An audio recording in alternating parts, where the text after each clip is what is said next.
Hey, how are ya? Welcome back to the post-game spread. Today is going to be the Ian Jenkins Story, Part 2, brought to you by Birdman Bats. Go check them out. The best bats in the game, birdmanbats.com. Awesome story, too. So in Ian Jenkins Part 2, you're going to hear from Adrian Morales, who is the head coach at Nova Southeastern, but was Ian Jenkins' head coach at Miami Dade. They had a very special connection. Also, Jason Burke, who is now a scout with the Nationals, but was the skipper at Lander University when Ian was there. And this is going to round out the Ian Jenkins story, and could not be more happy with how it came out. I just had this feeling that him and I were going to catch a vibe, going to catch a wave, a lot of shared experiences between us. So I know what it feels like to have surgeries, to be a draftable guy, to have your body fall apart, to have your dream get taken away from you, to always be searching for the perfect swing, to be in your head. I knew all that. So I knew that we were going to be able to connect on that, and we did. And hearing him, his thoughts, how introspective he is, how humble he is, this is such a special person in baseball, and I'm so glad we did it. This really was a journey worth remembering. For those of you guys that are tuning in, Ian, humongous tools, just endless tools, the arm, the power. Everyone talks about it being light tower power, the best power they've ever seen, above the 80 scale. And these are, salty guys that have played professional baseball. And his body fell apart.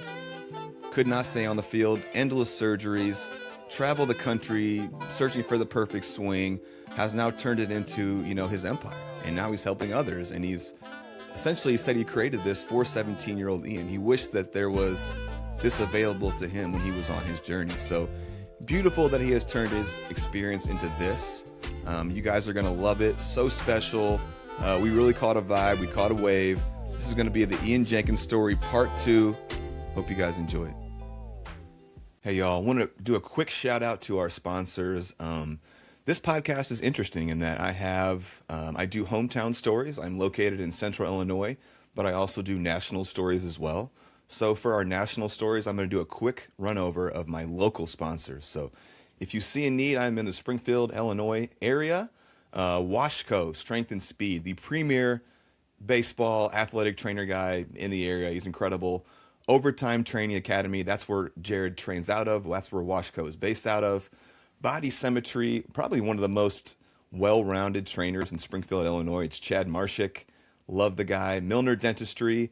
Ty Milner played at U of I. Cool guy. He's my dentist. Bank of Springfield, BOS, Bank Boldly. They got a whole team of former pro baseball players over there. Sitco Chiropractic, the best chiros in town. Love these guys. Grew up with Kyle and Casey. Glisten Heating and Air. This is Gibbs Glisten, Pleasant Plains guy. He's done my system. He did my parents' system. Incredible. Eric Easley, the realtor. He'll get you right. Go see him for all your realtor needs. The Office Sports Bar and Grill, the best sports bar and grill in Springfield, Illinois. All the cool memorabilia on the walls. Love that place. Hammers, radon mitigation. That's my boy Les Hammer, Springfield firefighter. He gets it done with the radon. Cardinal Cleaning, Adam Springer, former baseball dude. They can handle all the cleaning needs you got. GT Performance Consulting. That's Greg Taylor, former guest, played Louisville. He's got a mental performance consulting firm. Awesome stuff for young athletes. Safe House, Illinois. That's Dave House. They're doing inspections, when you're selling your house. Cool guy. Grew up playing with him. Head coach at Lanphier. Hudson Chiropractic. Seth Hudson, former Murray State great. That's located in Cape Girardeau, Missouri. The Shamrocks Baseball Organization. They are out of Overtime. They've got all kinds of different ages. Walt Patton is associated with them. Former guest, former pro. Flow Yoga, the best yoga place in town. Love those guys. Finally, Hurwitz Enterprises. We appreciate you guys. A true baseball family. All those three brothers played. High-level guys. We appreciate all our sponsors. Thank you. All right, guys. Welcome back to another episode of the Post Game Spread. This is going to be the Ian Jenkins Story Part 2. We're rocking and rolling here. Thoroughly enjoyed Part 1, man. I just had always wondered kind of how you saw parts of your career and just fascinated by all the things that you've been through. I think we left off right as you were leaving South Carolina, and we heard from all your teammates there, some awesome stuff. Before we get into, moving on to Miami Dade and whatnot, posted a couple clips on some of your hitting stuff, and we were talking about lead arm structure and Donaldson and stuff. And something that I have found fascinating within kind of the hitting world is kind of the chippiness sometimes of like some of the hitting guys out there, and just like taking little shots at each other and whatnot. And I don't want to get into to that, but are there some guys out there that you really like and that you vibe with and that you think are high level dudes that you look to for some information and stuff like that? Yeah, you know what? I would say that I've pretty much learned from everybody that I watch. There Yeah, hasn't been a single person that I've seen their content or looked through like their philosophy and I haven't like learned or picked up from something. Like my philosophy is just a bunch of yeah, the, like everybody else's stuff that I've learned from and my own stuff kind of put together. So I don't, and I never really like talked to one person, um, and get like specific advice from them. I just have to learn like as an outsider looking in pretty much. yeah, There's a few guys that I went to, but honestly, the only person I really consistently talk about hitting is my father and then yeah. my best friend Nick Neville that I played with at South Carolina. We're the only ones that really ever talk about the swing like consistently anymore. Really? But yeah, yeah. And the thing is about the hitting community is that a lot of us have like how much video and how much time did you put into your craft, like learning yourself, right? Yeah, So when you've put in that much time and you've like posted stuff, discovered stuff, um, it kind of feels like it's yours a little bit. I think for yeah, some guys, when they put in so much time, which is fine. And I put in a lot of time too. Been doing this for a long time, and I've honestly capitalized a lot off of a lot of my yeah. of a lot of what my dad set the foundation for. He pretty Sure. much, like I said, everything that you see from my content is pretty much the stuff that Yeah. him and I have talked about. I just figured out how to say it a little bit better. But you don't get So down in the mud, right? Like I don't see you getting down in the mud and like saying nasty stuff to other hitting coaches and stuff like that. never, Why, right? never. Yeah. Why I just I thoroughly believe, and that you'll see this as a trend on my page. Whenever I get a nasty comment, if I do see it and I respond, I kill him with kindness. I am the nicest person ever to him. That's the only way that I'll ever respond. I It's love the only that. way I'm ever. Yeah. That's beautiful. All right. Secondly, before we get going, I am a chain guy myself. Pop that fat chain on, man. I want to see what's going on. Yeah. Yeah. What a brand is that? This I don't know. I got it for Christmas. Okay. So I have no clue. I have Okay. no clue. I I, got it like 5 or 6 years ago. I was hoping you had like a brand and like a code or something like that. I love that chain, man. Sick. No, no, no. Okay. I might, but I don't. I haven't kept track of it in a while. Okay. I've been trying to get a Triple Crown to sponsor us a little bit, so maybe I can get them on. I love this. Oh These are yeah, Triple yeah, Crown yeah, chains right yeah. here. Y- These are You triples. know what? I just saw them not too long ago, so Yeah. maybe. Let's see if we can work something out. All right, man. So here we go. We're getting into you have left South Carolina. I found here in my research that you spent it looks like the off season in between South Carolina and Miami Dade on two summer league teams. I've got you in the Yeah, Northwoods Duluth Huskies and then in the Coastal Plain for the Lexington Blowfish. Same summer. Is that accurate? same summer, same summer. So I'm Let's gonna go. never Let's go. talked about this, okay? Okay. And um, you know, yeah, it's just funny. So I went to the summer leagues, first went to the Duluth Huskies, and I was in the middle of nowhere. It was freaking cold during the summer. Yeah. I was in like Duluth, Minnesota, in Northwoods League. It was brutal. We played every single day. And I had I just didn't like the hitting philosophies at Really? the time what was going on. Yeah, yeah. Like we had a great hitting coach. Yeah. Uh and I'm not going to say any names, but a great hitting coach who he had some success with his son or whatnot, and his son has a pretty good career. Uh, but he saw that I had some pop, or he said, "So you got a little bit of pop, I see." That's what he said to me. I was like, A little "Okay." bit. And so, "Yeah, a little bit of pop." Only a little. So he might not be like me, but anyway, and but every single day he was like, he was actually really invested in me, trying to help every single day, help figure out his movements. And as a young kid, I thought that he was just a coach that was like on me all the time, right? But Yeah. I looking back at it now, he's just really, really trying to be helpful. And I just thought it to be annoying because, like I said, with hitting, I'm on my own fucking program. So like I was like doing my own thing.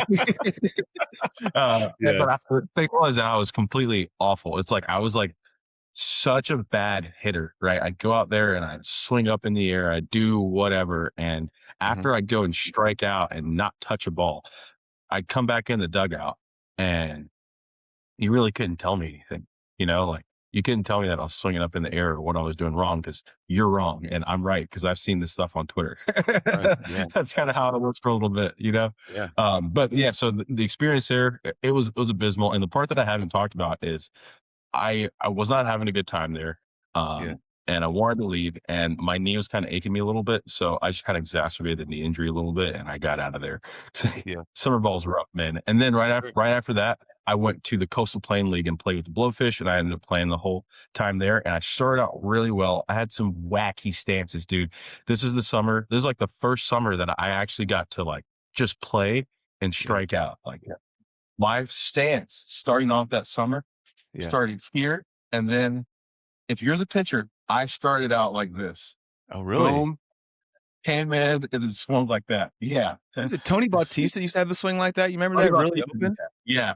Yeah. Uh-huh. And my dad thought I was crazy, but all I was trying to do was when I was loading before, I would load like this. Like I would Really? literally like load, turn, like overturn my back legs. In Yeah. order to get my swing out, I had to open up my shoulders. And once I start this rotation, it's gonna be really hard to stop it, right? So I just spin every Yeah. time. It's like, okay, why don't I just start open and feel like I'm like landing open? And then there's a Fascinating. few swings where I landed like right where I wanted to.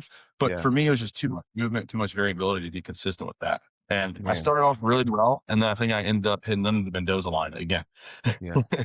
You know what, dude? I've loved how you have posted all the different variations of your stances and your swings. And I remember when I first started seeing some of them, I'd be like, well, that there's no way that can work. But then you would like talk your way through it of like, okay, I was having this knee pain and I was having this thing in my swing that I couldn't feel. So I was having to over exaggerate this. And you talked about sitting at one point. There's so many, it's so beautiful, man. It's so thought out. And I'm right there with you. I know some people are like, what's this guy talking about? But I'm so there with Yeah. you and I totally get it, man, deeply. So cool. Yeah, yeah. And one thing I do say about that was the Yeah, stance is so important for me.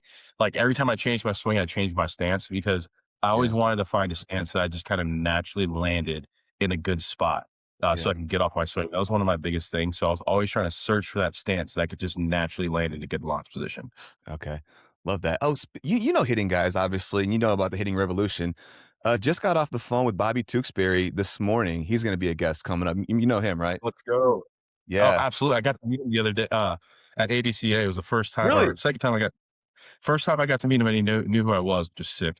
I know, And I right, just dude? told him he was and that I had like a bunch of pictures of when Donaldson, first did his thing. I had a Yeah. bunch of screenshots of Donaldson all around my room of So every awesome. stance that Yeah. or of every position that he got in through the swing. I had like screenshots all around my room of it. Oh, So I'd wake up and look at it every morning oh, in man. high school. I'm geeked about it, dude, because I've been knowing about him. I remember when that article came out in Sports Illustrated, like in 2013 or 14, and just have been a huge fan of his ever since. I remember buying his book, Elite Hitting Mechanics, back in the day, like some OG shit. Ate up Mhm, just like you, my brother. So let's move mhm. on to Miami Dade here.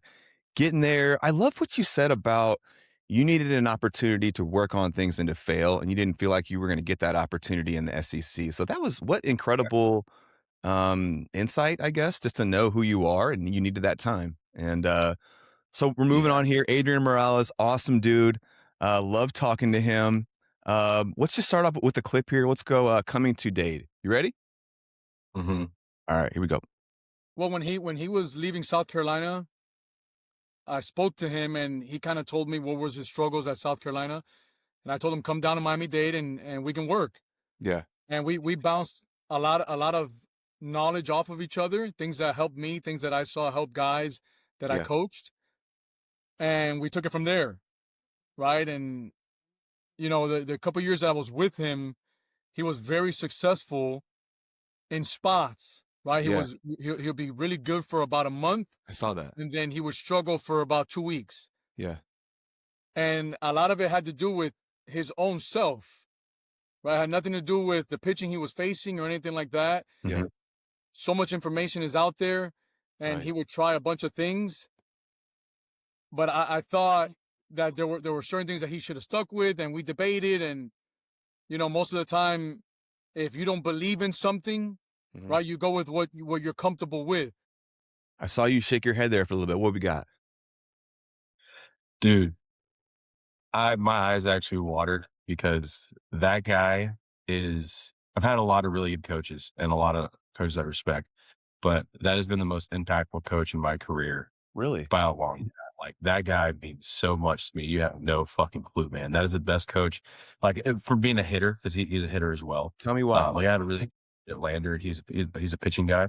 Yeah. But being a hitter, we just understood each other. He had that dog mentality. Yeah, I you could loved it. tell.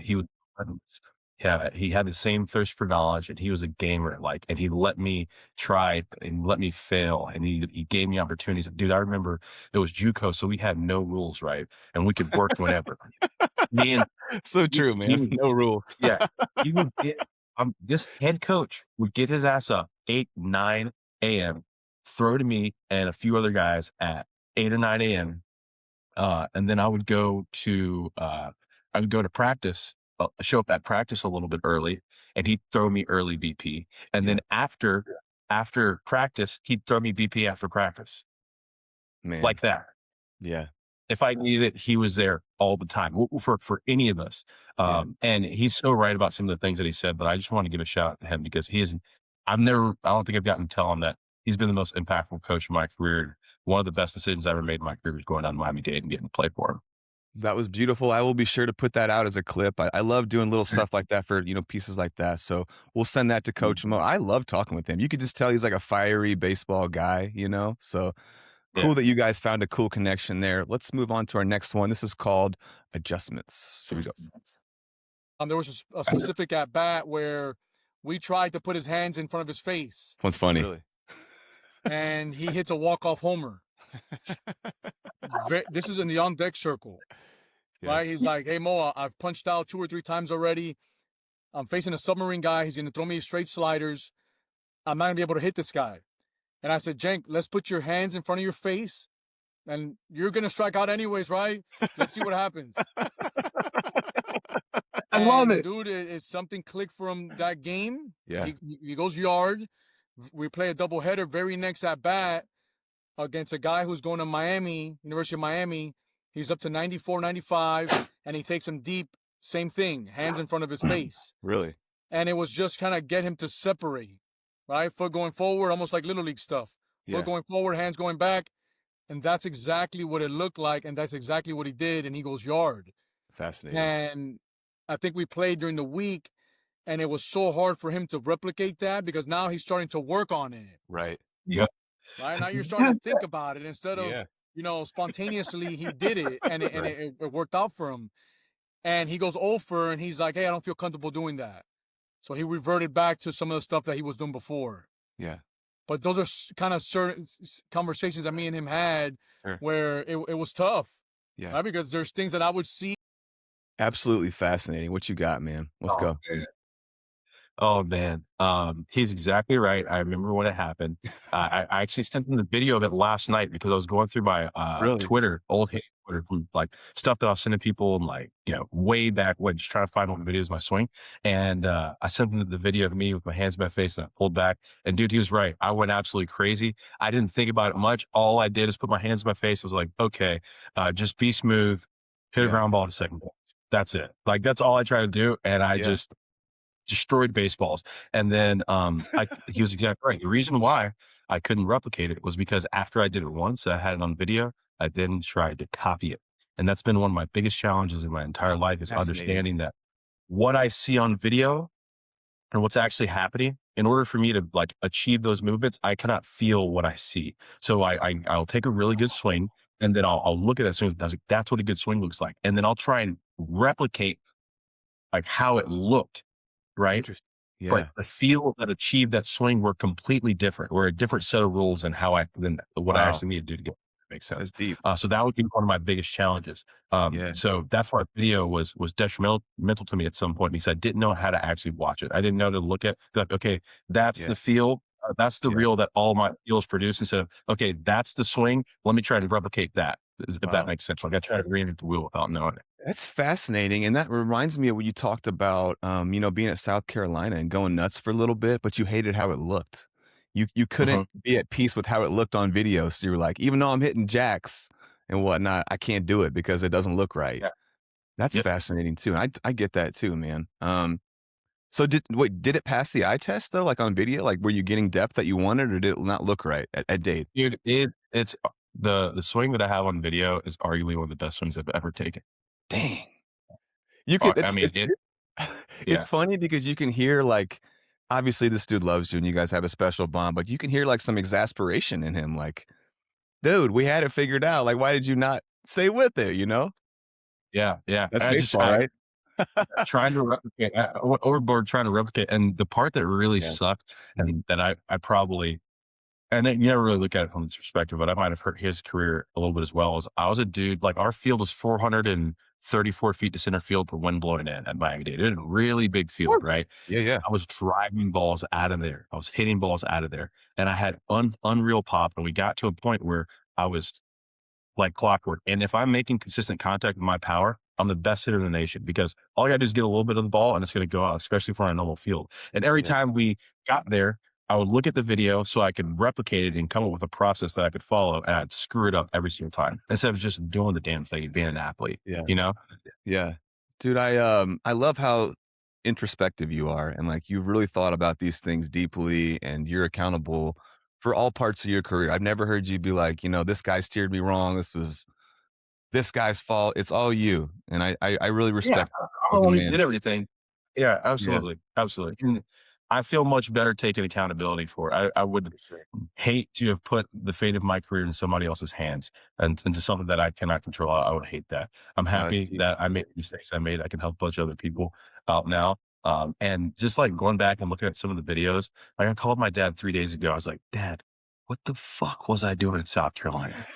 Like, all I had to do was like just try and swing straight to the ball. Like all I had to do is go here to here, and Yeah. I would have been okay. I might have hit 250, but I would have hit 20 home runs, or I might hit 200. I would have hit 20 home runs. I just Right. could not. Like, one thing I'll say that I learned to be the most important. I always thought that video determined what a good swing was, and if it matched video, that was a good swing. But guess what? None of us determine what a good swing is. What determines a good swing? The game. The game does not Ooh. lie.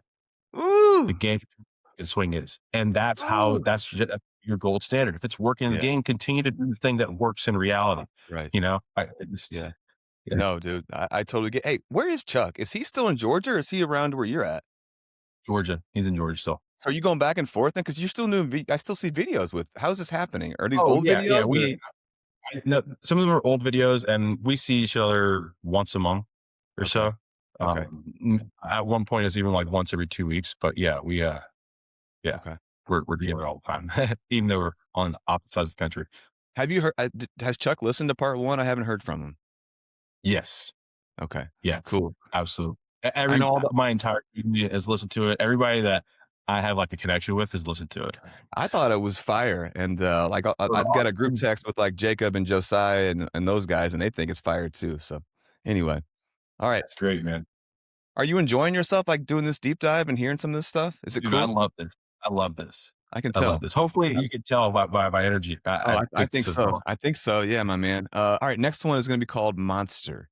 Here we go. Oh, I played at South Carolina for 2 years.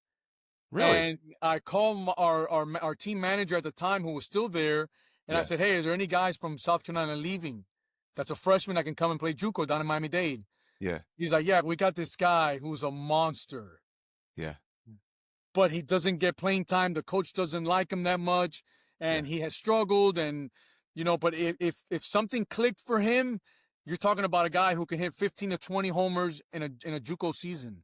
Yeah. And he was on pace for that type of season with us. Yeah. He just got hurt. I looked up you guys' stats. I saw where he had limited, 20-ish games, kind of both seasons, but played pretty well in Yeah. those spurts. Had 5, 6 home runs, 300 plus. So showing that he had the talent, just couldn't stay on the field. Okay, and then let's move on to more power here, and then we'll do some comments. Guys that I've seen. So I play with Jackie Bradley. I play with Christian Walker. Yeah. I've never seen a guy with that amount of raw power. Yeah. Never. And Yeah. I've played against guys in the SEC who were good. I played against guys in pro ball who had really good power. Sure. But just his ability to hit a ball hard, I've never seen that, and how far he would hit it. It was very impressive because he was a man when he came to Dade. Sure. Right? He was already really strong with a football background. Yep. And just the discipline his dad instilled in him. Yeah. Right? He was also a relentless worker. Yeah. Right? To almost his detriment, where he was almost too smart for his own self, and he would overwork and try to be perfect with everything. When we all know now, right? I mean, him now knowing hitting isn't perfect. Right. Right? There's guys that have really bad mechanics, but they perform. Why? Because they have a really good approach, and they believe in their mind that they're the best hitter on the field. Well said. Well Right? said. And necessarily you break them down on their swing, you can put them on a blast motion, and it's, then how is this guy in the big leagues? Right? Yeah. And those things like that. And to me, it was a detriment to him, where, Jenks, you don't need to overthink stuff. Yeah. Right. Got anything? Dude, I'm telling you, this is making me so emotional.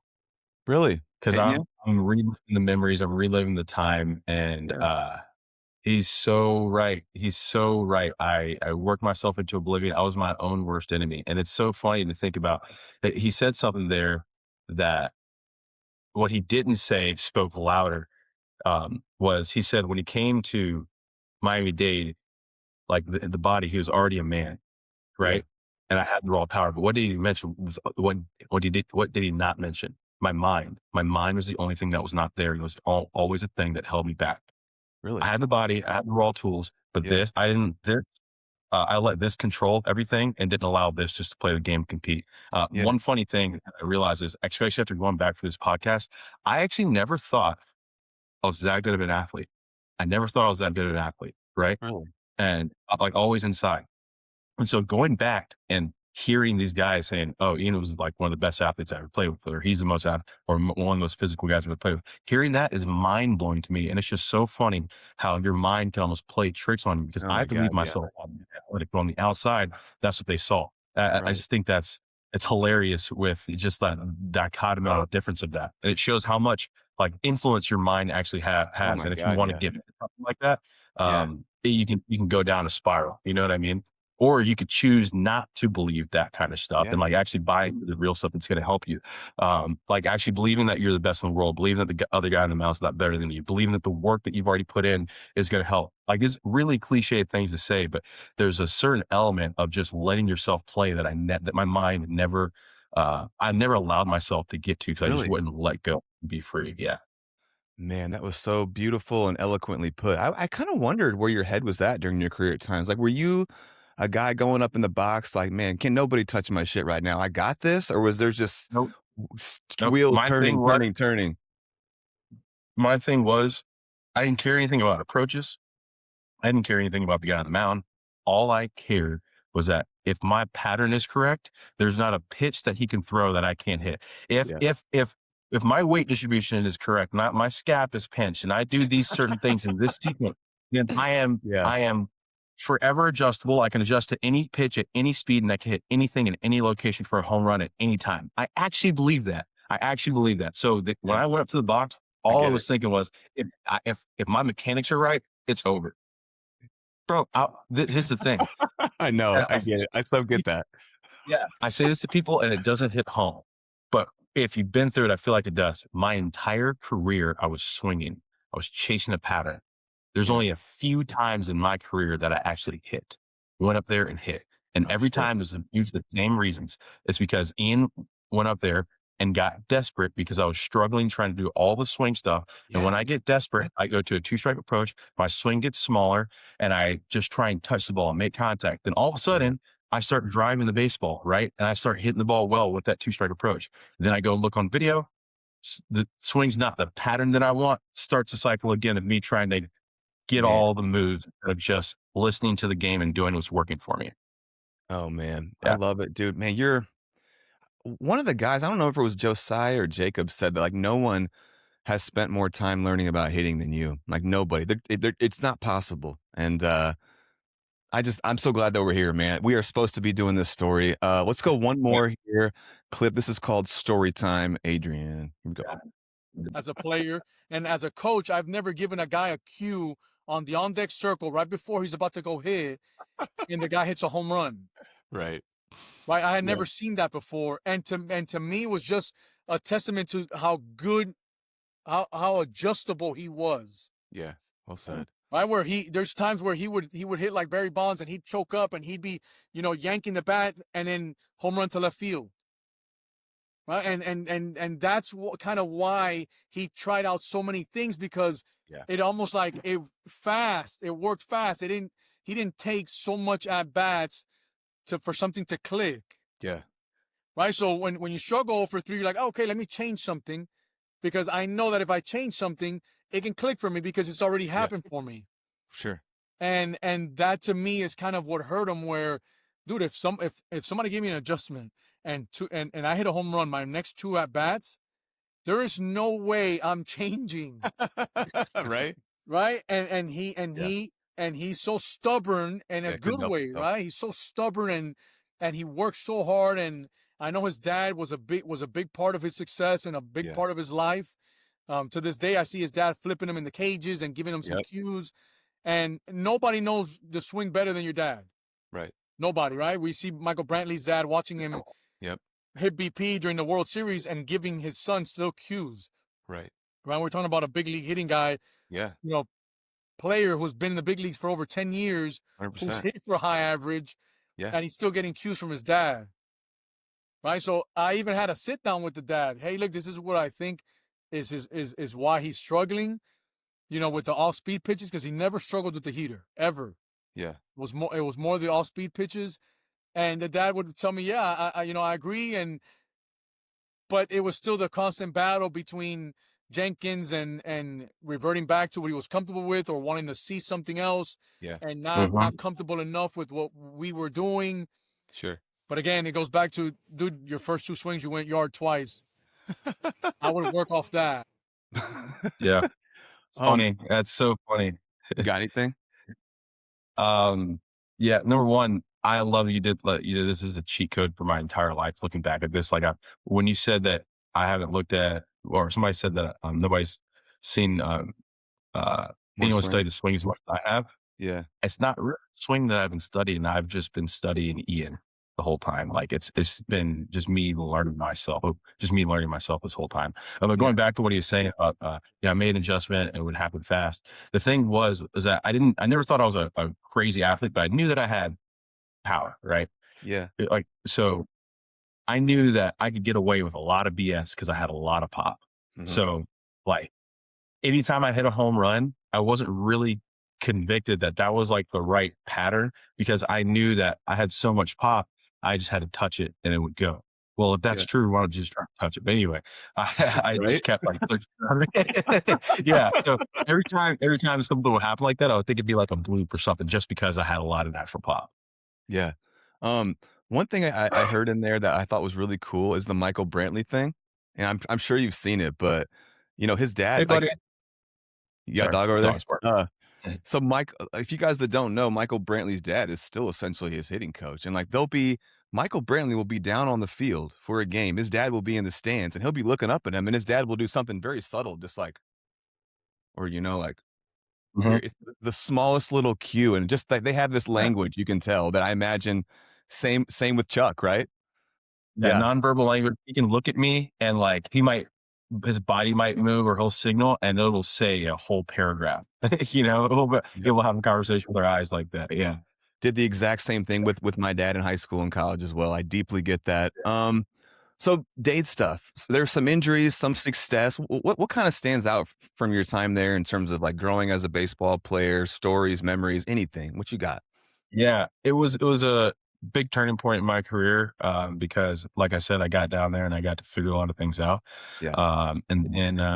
So he mentioned something about me trying to be like Barry Bonds at one point. And when I first went to Miami Dade, I was struggling, and I was hitting like 220 maybe. A few games, 10 games into the season, or whatnot, 11 games into the season, I forget.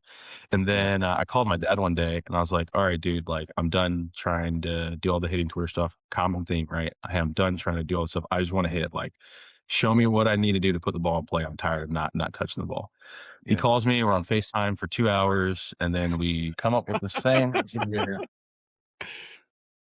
to where there's my dog right there. It's just adopted him. But this is my bat, right? Don't break any lights. Hey, I won't. Nothing's around. I haven't broken anything yet. So we're doing good. But this camera. But this is what we came up with. Is I was choked all the way down like this. So what he said was, okay, let's go sell out for barrel control. We choked him on the bat a decent amount. I've probably like that much, maybe a little bit more. And then I put a little space in my top hand, and my top hand, like, so I was like this, and then I would hit like that.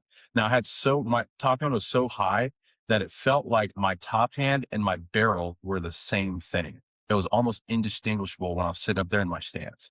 Really? And I was like, oh, I got some control. And so I put some space in my hands right here. The reason why is my dad and I believe in this thing called applying force into the handle. We believe that the strongest force a human can create is a torque on a lever. What is this? A torque? What is this? A lever?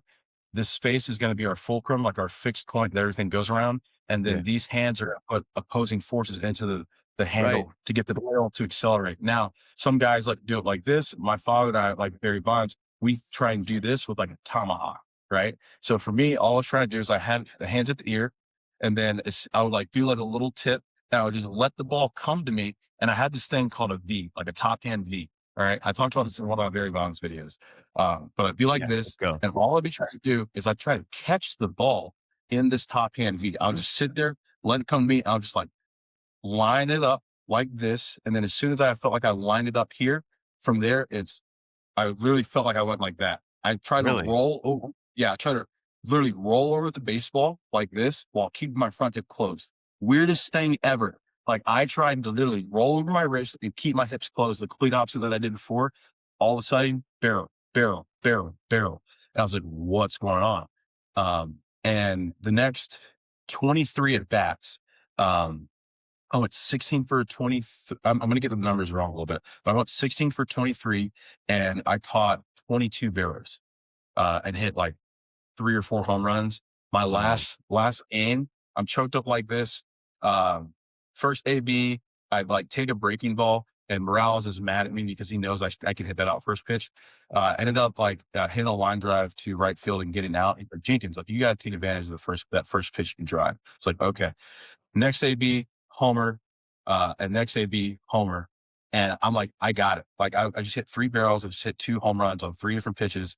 3 barrels on 3 different pitches and 2 home runs on 2 different pitches. I'm locked in. This is the best I've ever been. And right now I'm sitting breaking ball and adjusting fastball. Okay. That's interesting. Because they said that I never struggled with the fastball. The deal was I was actually early on the fastball. That's why if I'm early on your fastest pitch, I'm never going to be able to slow down and hit your slowest one. Right. So I told myself to sit breaking ball and adjust fastball. Now, did that happen in reality? Maybe not. But what I believe that it did was I tricked myself into actually watching the ball and reading the pitch before I made a decision. So I'm sitting on the slowest pitch. I'm going to be like at ease, and I'm just watching the ball come to me. And it showed me how much time I actually had. But saying all that, that was the best that I'd ever hit in my entire career over a consistent span. I did not swing and miss, and I caught a ton of barrels. And then right as soon as that last game happened, I hit that 2 home runs. Team huddled up, season canceled, COVID. And scouts are trickling into my games at this time because I was hot. Wow. I was hot. I ended up being like 376 on the year. I went from like 210 or 220, wherever it was, to 376. Man. But yeah, long story. Sorry about that. I had to get that one out. Dude, please talk. This is what it's for. I want to hear every word that you have to say. I made a couple notes during that because I thought there were some interesting parts to that. Have you ever seen the video where Barry Bonds is talking to Jenny Finch and they're kind of talking shit back and forth? Wham, wham. Let out. You know, like, yeah. It's like, you ain't seen this top hand yet. And he goes right Yes. here. Like, yeah. Jenny Finch I was goes, looking at it, 2 days ago. Jenny Finch goes, you never seen this rise ball before. And Barry goes, well, you never seen this top hand before. Let out. And what you said, that was interesting. And then another thing is, when I was playing ball, there was a guy named Justin Knadler who was in the Giants organization, close friend of mine. He would come back on the off seasons and I would train with him. He's like 4 or 5 years older than me. He got to play with Barry. He got a couple cups of coffee in the big leagues, but the prevalent throughout the whole Giants organization because of Barry was super top hand stuff. And he came back and we were trying to figure out top hand stuff, but we made a mess of it. We did not know what we were doing. We weren't understanding how to make it work. We were literally trying to like push our top hand over. It looked so ugly, but we were trying to figure it out. Yeah. So this is my theory. The reason why Barry had to think as much top hand as he did, especially if you're a guy with a barrel tip like him, as soon as you tip the barrel like this, as soon as you start your swing, this barrel will go back. This is the thing in my eye that creates. Yeah, because if you're here, it has to. You can't push from here. You have to. Yeah, you're not going to swing like that. It can't. Your bat is going to fall back and go back. So if you're a guy like Barry who has that tip, okay, now that this has happened, his supination, the barrel turn is taken care of. What he needs to do is try and be as direct and tight to the ball as possible. That's why he has to feel the top hand so much, because when you do this and everything starts unfolding, the barrel's going to lay back. So he has to think, keep this strong or it's going to happen too much. He's going to lose it. That's why he's like this, but it's only because he swings from right here. When everybody else, when the Giants organization was trying to do more top hand, guys were probably swinging from more of a traditional handset and no barrel tip. Have you ever got to meet Barry? It doesn't work for everybody, but that's my theory of it. Have you ever got to meet Barry? No, I have. I've made a video about him, tagged him in it, reached out to him a bunch of times. I've tried everything. I've even tried some weird ways. Okay, I don't know if even if I can say this, but when I was in, high school or maybe college, I DM'd Barry Bonds a few times, or I couldn't get in contact with him. So he had his daughter my age. So I found her on Instagram and sent her a DM, and I tried to get in that way, but she didn't respond to me either. So, dude, that's hilarious. You saying all this. I have tried all different wild kind of avenues to get in touch with guests and sisters, brothers, wives. You got to do what you got to do sometimes to get someone's attention, right? Yeah. Okay. Yeah. Usually if you do it with enough respect, they don't get upset about it. But sometimes you gotta do what you gotta do. With the Barry Bonds thing, I don't think that I'll ever get to talk to him in the way that I want, just because he only likes guys who like played the game. You know what I mean? Like time in the show, it seems like those are the kind of baseball guys that he respects and talks to. So I don't know. I'll just get to watch. We're putting it out into the universe right now. I hope that someday you get to have this conversation with Barry Bonds. I think that would be so incredible. Yeah, if I could just hear him speak and just watch his mannerisms and movements, then him talk about it, like I don't even really need to ask anything. I just want him to like talk through his process and how he feels stuff. I would be able to learn so much from that and like bridge the gap for people. I feel like with like feels and what he thoughts and what he thinks and whatnot. But I would just love just be able to listen to him. I'll be sure to clip this up and I'll be tagging Barry Bonds in this. We'll see if we can get him for you, my man. Yeah. Okay. Miami Dade stuff. More stuff. How did you end up at Lander then? And how did that work out? Okay. So I'm a good person, but I always haven't done the right thing, So this is what I mean. I think that's a lot of people. Yeah. So that last year when I came back from COVID and went to Miami Dade, back to Miami Dade, I was committed to Houston, but I didn't want to go, and I was dead University set. Of Houston? I was committed to the University of Houston. Okay. The fall that I went to Miami Dade, 2 or 3 months in the fall, I committed to the University of Houston. They gave me a full ride, which is sick, especially for a position player. Oh, wow. I was surprised. Take it. I'll take it. Coach came to one scrimmage. I hit a homer, my only homer I hit that fall, by the way. And I got offered that day. Right time, baby. Yeah. But going back, when I got back to Miami Dade after the COVID season, I completely transformed myself as an athlete. I went vegan. I was 234 pounds when I first at Miami Dade. I had a lot of knee inflammation. I couldn't run. I ran like a 7.360, and I turned vegan. And I work out 2 times a day. I ate super healthy. I lost 30 pounds. I got down to like 8% body fat.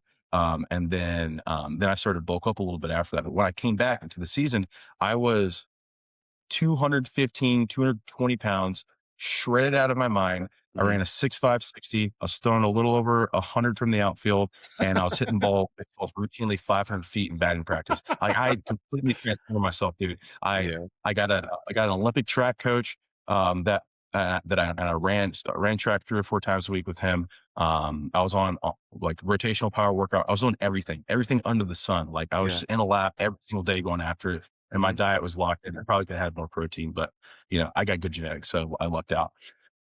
And so saying all to say, I had no idea. I was dead set on I was going to play pro baseball. I was not going to college. Like, it was not in my head. So, college just called me in the beginning of that year because I was on fire my last year at Dade. In the beginning, I was hitting like 350, 360 or something like that. I was leading the nation in home runs by a lot at that time. And it was like 5, and we were like 11 games in the season or 10 games in the season or something like that. And I had coaches calling me and offering me, and I just would not pick up the phone. Would not pick up the phone. Only place I wanted to go to was LSU at the time. It was LSU or I was getting drafted. And then I talked to LSU, and then I figured out that they had a right fielder by the name of Dylan Cruz. And I was like, okay, maybe I should try and play somewhere else, but so that was happening. And then maybe by game 17, I think I was injured and out for the rest of the year that year. So I went from having a lot of interest, pre-draft calls, or scouts were calling me. We're having interviews and whatnot. Calm down, buddy. And wow, he's going nuts there. Hey, calm down, buddy. Can you hear me? No, not really. Okay. I'll just ignore him then. So I was dead set on going to play pro ball. And then I got injured, and I tried to make a comeback, and then scouts were interested after that last injury, and I hit that summer, and I had not responded to any of the schools that had hit me up. Okay. On top of that, as soon as I got injured and tore my PCL, I dropped every single one of my classes. Really? I dropped every single one of my classes, and I was like, I am completely selling out to getting back from this injury and going all in on rehab. So, like, that's what I did. Stupidest thing I ever could have done. I mean, I don't even know what I was thinking. I don't know how I thought that was going to pan out. I thought that I was going to recover from this torn ligament in 2 months and go to the league or something. I don't know what I was thinking. Yeah. But so that summer, I got no offers. I was like, okay, not going to get picked up anymore. The free agent signings are over. Let me put out something on Twitter to see if I can, I need to play baseball. I need somewhere to play baseball next year. Put a Twitter post out there for a school. And dude, I'm telling you, when I did that, I probably got like, I'm going to mess up the number, but I got like 15, 20, maybe even 30 offers like within the next week from NAIs, D2s, mid majors, all of that. And then I was on the phone with the D1 one day, and they're like, hey, we don't think you're eligible to get in. Like, are you sure that you're D1 eligible? And I'm like, that's what Jason Burke said. Yeah. And then I'm like, I don't know. So I went and checked, not D1 eligible. So I had all these schools offer me, and good places to play, like good offering, good money, especially for that time. I couldn't get into any of the schools. So a day before classes started, I signed I guess it's the letter of intent, where I signed to play baseball at Lander. A day before classes started, I signed my letter and was in class the next day, or on a Friday, in class on Monday. Yeah, and that's how I ended up at Lander. Really? Oh man. I've got an awesome story here from Jason, if you're ready for it. It's called I'll Drive. You ready? This is cool. So this is going to be Jason Burke. He just left Lander. Awesome guy. I love talking with him. He had just like a kindness to him. I don't know how else to say it, but love talking with him. And he is now a scout, or took on a scouting position with the Nationals. So shout out to him and best of luck. Yeah. That's what's up. All right, this next one is called I'll Drive, and this is a really cool clip. Here we go. ended up going to Miami Dade. Yeah. You know, and I got some of his friends here. You know, some guys he played with in South Carolina ended up here. Really? Oh, cool. And then, you know, when he was at Miami Dade, I just decided one day we were going to play Flagler in St. Augustine, Florida, which is about 6 hours from here. But, you know, 6 hours in the right direction towards Miami Dade. I said, you know, screw it. I'm going to get in the car and I'm going to drive all the way down there and I'm going to shake his hand before I watch him play. And, you know, no other Division II school from this far away that's kind of close to where he's from is going to do that. They're not going to drive Right. 14 hours You're right. to watch a kid. So I did. I drove all the way, you know, past Hard Rock Stadium and, you know, shook his hand before the game and, you know, got to introduce myself in person as opposed to over the phone, you know, how I recruited him from South Carolina. And, you know, I think he just really appreciated the fact that I wanted to meet him, that I was willing to drive that far. And, you know, then drove back to the team hotel that night, you know, at Flagler, and played a 3-game set the next 3 days. You know, so that was kind of our path as far as recruiting goes. And obviously I kept recruiting him after that day. And, Yeah. you know, we ended up getting him, you know, but it was not easy. I mean, he was trying to become D1 eligible again. And, you know, because of all the transfers and classes and all that, ended up being D2. And it was, you know, me and all the heavy hitting D2 schools trying to get him. And, you know, I think part of it was the relationship that I'd formed with him. You know, I think that helped get him here. Yeah. What you got, man? He's exactly right. Exactly right. I remember him driving to see me. That's cool. And I remember at the time, I was so like caught up in trying to go D1 that I didn't think much of it at the time. But a few months later, like as I like kind of zoomed out a little bit and thought about it, I was like, oh, this guy really cares. And he was super consistent on his outreach. And he was the only coach I had talked to for like 30 minutes, you know, to an hour. All the other dudes, I was trying to get off the phone as fast as possible, you know, actually like talking to him. But yeah, I went there not only because, you know, I like what they had going on, but I believe in him as a coach. And I thought that he would let me get there and be Ian. That was always my thing where I wanted to, when I went to school. Awesome. It's like, are you guys going to let me go there and be me? But the thing was that it's okay to be yourself, but if you're yourself, you better hit, like it better work, you know, and everywhere I went, being work. Oh man. Hey, I think we missed this part, or like in my timeline, did you start your like Instagram and kind of things around Miami Dade 2020? Is that when it started? I did not actually. So I've had a presence on hitting Twitter since like 2017. And for my personal account, I would post like all my thoughts on hitting on Twitter like back then. So that's not really when I started, but I was posting videos on Twitter, not because I was just you know, baseball. Hitting.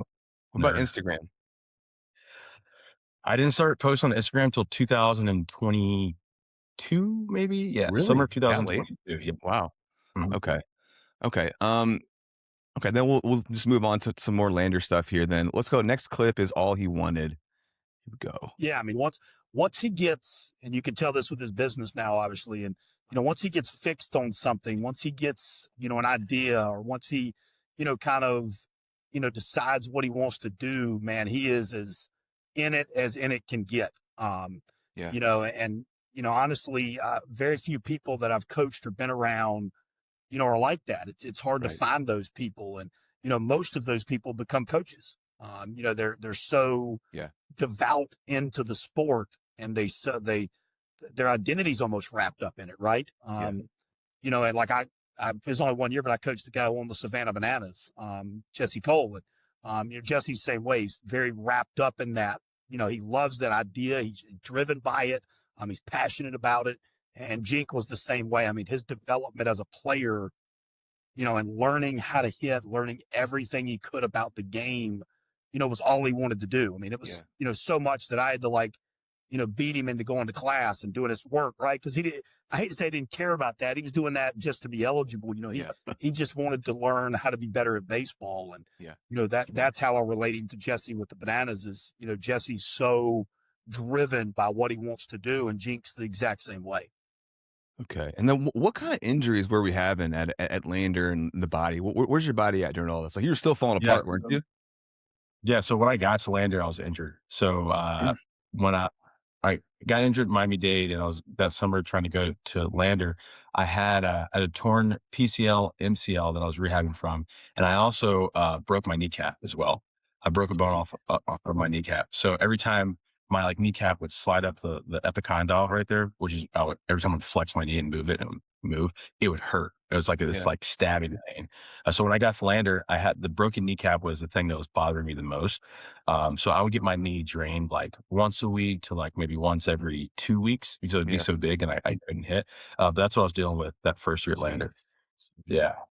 Well, here's a great clip then. This is called Making the Best of It. And it sounds like you really were very helpful down there at Lander. Like your body was beat up. You couldn't always invest in yourself, so you invested in others sometimes. And I think pretty beautiful. Here we go, Making the Best of It. Yeah, it was hard to watch at times, and honestly, at times, I think it was. I'm trying to think of a good word for this. I hate to say a joy to watch, but because somebody's hurting, but man, he constantly found ways to help. Awesome.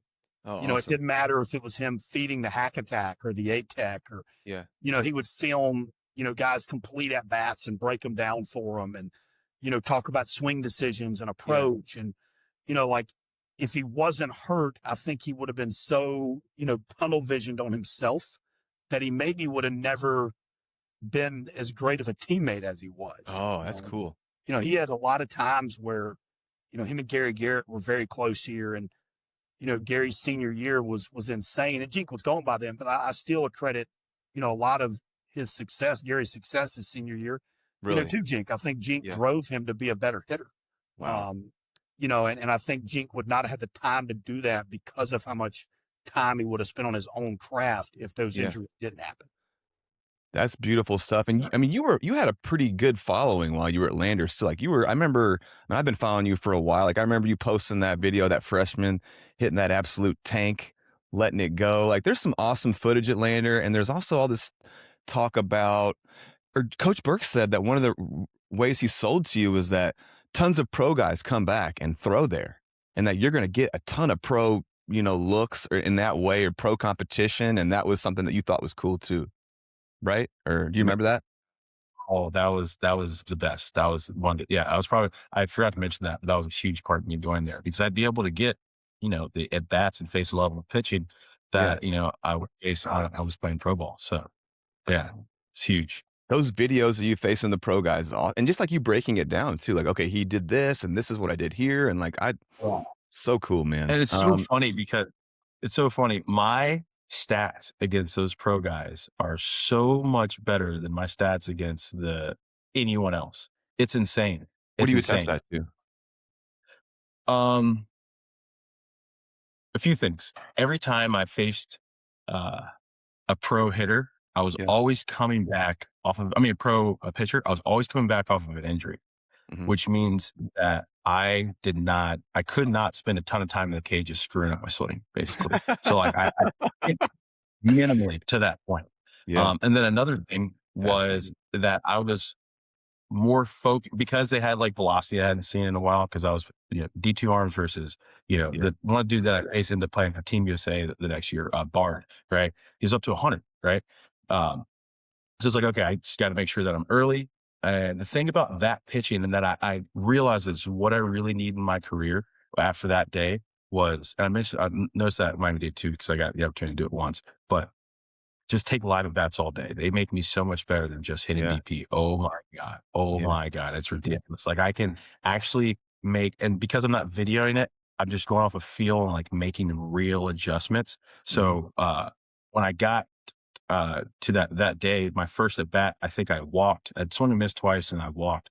But I realized I could like start to make some adjustments. And then after that, dude, it was like clicking. I was just destroying the baseball off these guys. I'm like, what's going on? Like, how am I doing so well off these guys? And I struggle more with freaking the D2 guys back here. Were some of those pro guys like, who the hell is this guy hitting 500-foot tank off me? Or some of them knew who I was because we had like some agents in common. Some of the other ones had no fucking clue who I was. I was just some kid who could hit the ball hard. Like, kid can hit the ball hard. I thought that was cool. Yeah. Okay, cool. Next one is going to be called Would Try Anything. Here we go. Yeah, I mean, hamstrings, knee, back, you name it. I mean, it was tough, man. And most people don't know this about him, but he's so hypermobile. Everything in his body, is crazy height. When he's just standing there, I made somebody look at him, and it almost looks like his knees are going the opposite direction of what a normal human being's knees are going. I never forget doing that to somebody. I was like, look at him standing there. Like, you can just see how hypermobile he is just standing in the outfield. Yeah. And his arms were the same way. I mean, he would extend his arm like this, and it would almost go that way. Instead of most people stay like this. But he's that caused some injuries, didn't it? I think that was why he had so many injuries. I mean, it's, he's so strong, so explosive. Yep. And I think the hypermobility really added to the stress on his body. I think he got in positions that almost nobody could get into. Yeah. And he was an outside the box thinker too. He knew that about himself. He and I talked about it multiple times. He was very devout in doing the, I think he called him the knees over toes guy. Yep. There's a guy who believes that, your knees over toes, if you do that, obviously it helps you, not get injured. And, Jink would try all that. It was, he wanted to be good so bad that he'd have been willing to try about anything to stay healthy. I bet you have tried so many body things to like get your body right and come back from injuries. You probably forgot about some of them, right? Like just so many. Yeah, I mean, even the one he mentioned, like I'd forgotten about that because I've been on to so many other things since then. Right. I've been there too, my friend. This next one is called The Power, the Arm. Well, I mean, the power is loud. I've been fortunate to coach some pretty electric, hitters as far as their power tool goes. Yeah. Brandon Waring was at Wofford when I was there the first time as a volunteer, and he hit 27 home runs. He led the Orioles organization in home runs multiple years in the minor leagues. And I had Rory Glanton here, another big-time power threat who had crazy pop. But I would put Jink against both those, if not over those. I mean, his power tool was just insane. Yeah. When he connected with the baseball and absolutely flushed it or squared it up, it went a long, long way in a hurry.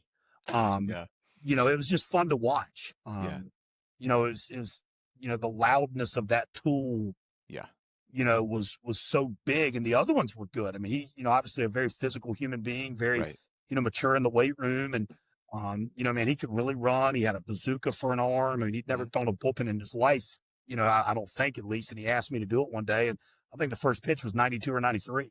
And he didn't know what he's doing. It's insanely raw throw of a baseball, but it was, everything he did was so explosive. And it was just fun to watch.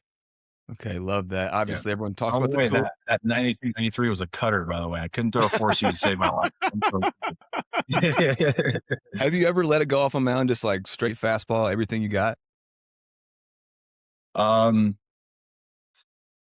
Yeah, in pro ball, I got to pitch one inning. What terribly. But I was up to 94. Wow. I was up to 94, and my slider, it went 46 feet, but the spin rate was almost 3,000. So it was a snap drag. It was disgusting. It just didn't make it to the strike zone. All right, man. One more clip from Coach Burke here, and we'll move on. This one is called Story Time. He hit a grand slam versus Wingate. They were number one in the country off our batter's eye. That was probably 110. Back then I think we had Yakkertech. We have TrackMan now, but I'd have to dig back up the data. But he annihilated that ball. And then I was fortunate enough. I had a decent bit of draft picks while I was at Wofford and here on the mound, and somehow a lot of pitchers wanted to come throw in the off season here, so he got to hit off a lot of minor league and pro guys. During November and December and January before they'd leave. And he tattooed some balls off of them that were pretty fun to watch too. And they laughed, they didn't care, obviously.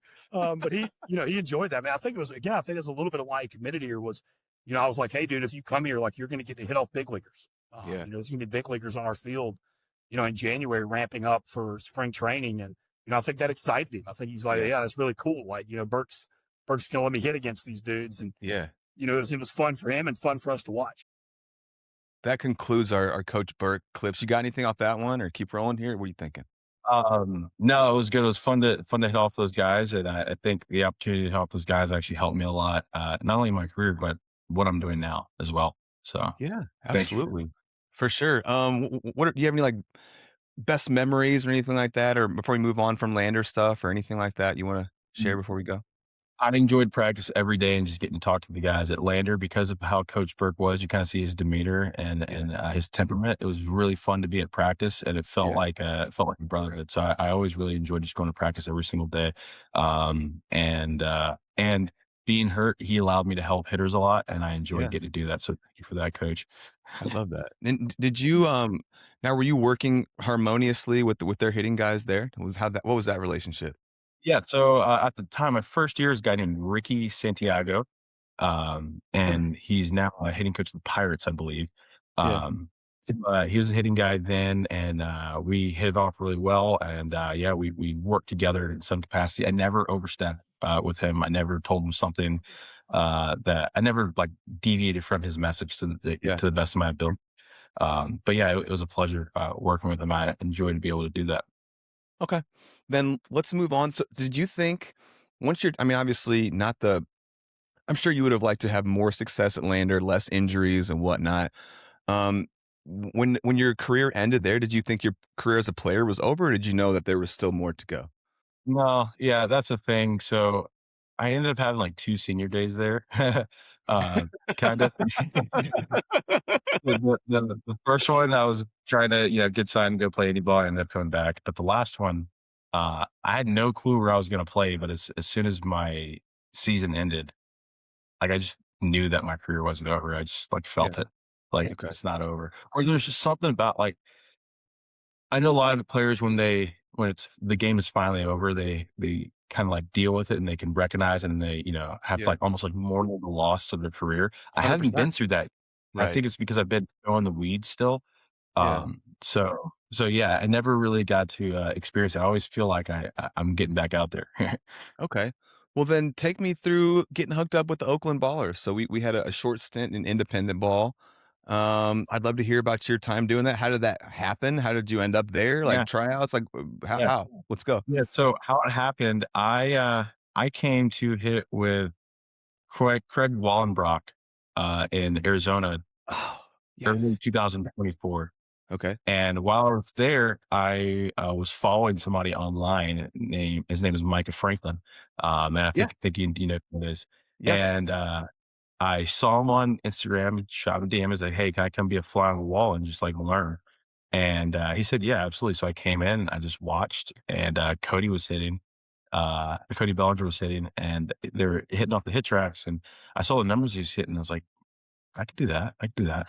And by the end of it, I was like, "Hey, like, mind if I grab a bat?" He's like, "Oh, you still trying to play?" I was like, "Yeah, let's see what I got." And I came in, and I was just at ease, just flicking balls 100, right? Just flick. And at that point, those guys had never seen anybody hit a ball 100 miles an hour off a front toss with cage balls, right? Like these guys, they're blown away. And it Yeah. just keeps climbing like 105, 106, 107. It looks like it's easy. And Yeah. I want to say the next day or within 3 days, I was on the phone with the Oakland staff and they offered me a contract to play. So that's how I ended up getting that contract to play was I snuck my way in on a hitting session and swung the bat and Micah got to see me. Really? Wow. Yeah. That's Yeah. Yeah. incredible. And then, I mean, was that something that you were angling towards? Were you going to start trying out places, or did this Oh just kind of yeah. happen? I was always trying to come back and play baseball. Always Okay. trying to come back and play baseball. Yeah. Yeah. Yeah. Yeah. And that was my exact goal. So from there, let's see, what time was it? This was probably when was this? February, maybe? We had a few months before spring training, maybe 2 or 3 months before spring training. Yeah. I go back home, I come back, and then I start training. I lived with my friend in Arizona, I was sleeping on his couch, and I started training. I actually convinced 2 other dudes to quit their jobs and move out with me to sleep on this dude's couch. Well, we had a cot. They had cots, and I was on the couch, and Really? we were just training. Playing baseball. Yeah, I convinced them to quit their jobs, made content with me, and try and play pro baseball. That's what we did for like 2 months. Oh, But during that time of training, I was obviously hitting a lot, hitting way too freaking much, really? and I started to get this tweak in my top hand, like this sharp pain up here, to the point where uh, after the first day I felt it. Next day happened. We went home. I wake up and I go to open the door to use the bathroom, and I cannot open the door. And I'm like, man. this is crazy. I was going through so much pain. And then from that point on, I realized like I can't really swing. So I was like, all right, I'll just shut it down until we get to spring training and see what happens. I ended up tearing like some tendon or ligament. I think it was a tendon in my hand. Uh-huh. But so I shut it down maybe like 4 weeks before spring training, did not take a swing. Got to spring training first day. It was my first time hitting again because I didn't know how long my hand was going to last. Yeah. First day of training, I killed it. Had a really good day, took really good swings, played decently in the outfield, which I was surprised on because I hadn't taken a fly ball since I tore my ACL last, honestly. Yeah. And it was a great day. Wake up the next day, can't open the door again, can't even hold the bat.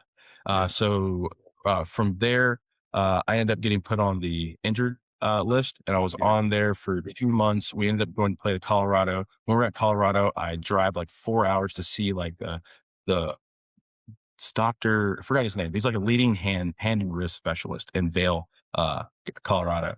Went to go Okay. see him. He told me, he's like, either you can have surgery or you could sit out for 18 weeks, but like you shouldn't play with this. I was like, Yeah. okay. So I went back and tried to play the next day. Of course. And yeah, first, like I was just doing like in and out. The first day, it was fine. Not fine. It hurt a little bit. I thought I could get through it. And then by time I started like consistently like doing in and out and playing, it got to the point where like I was taping up my hand and taking a bunch of painkillers just to try and get through Yeah. swinging the bat. And the thing was, my whole thing was like the top hand, right?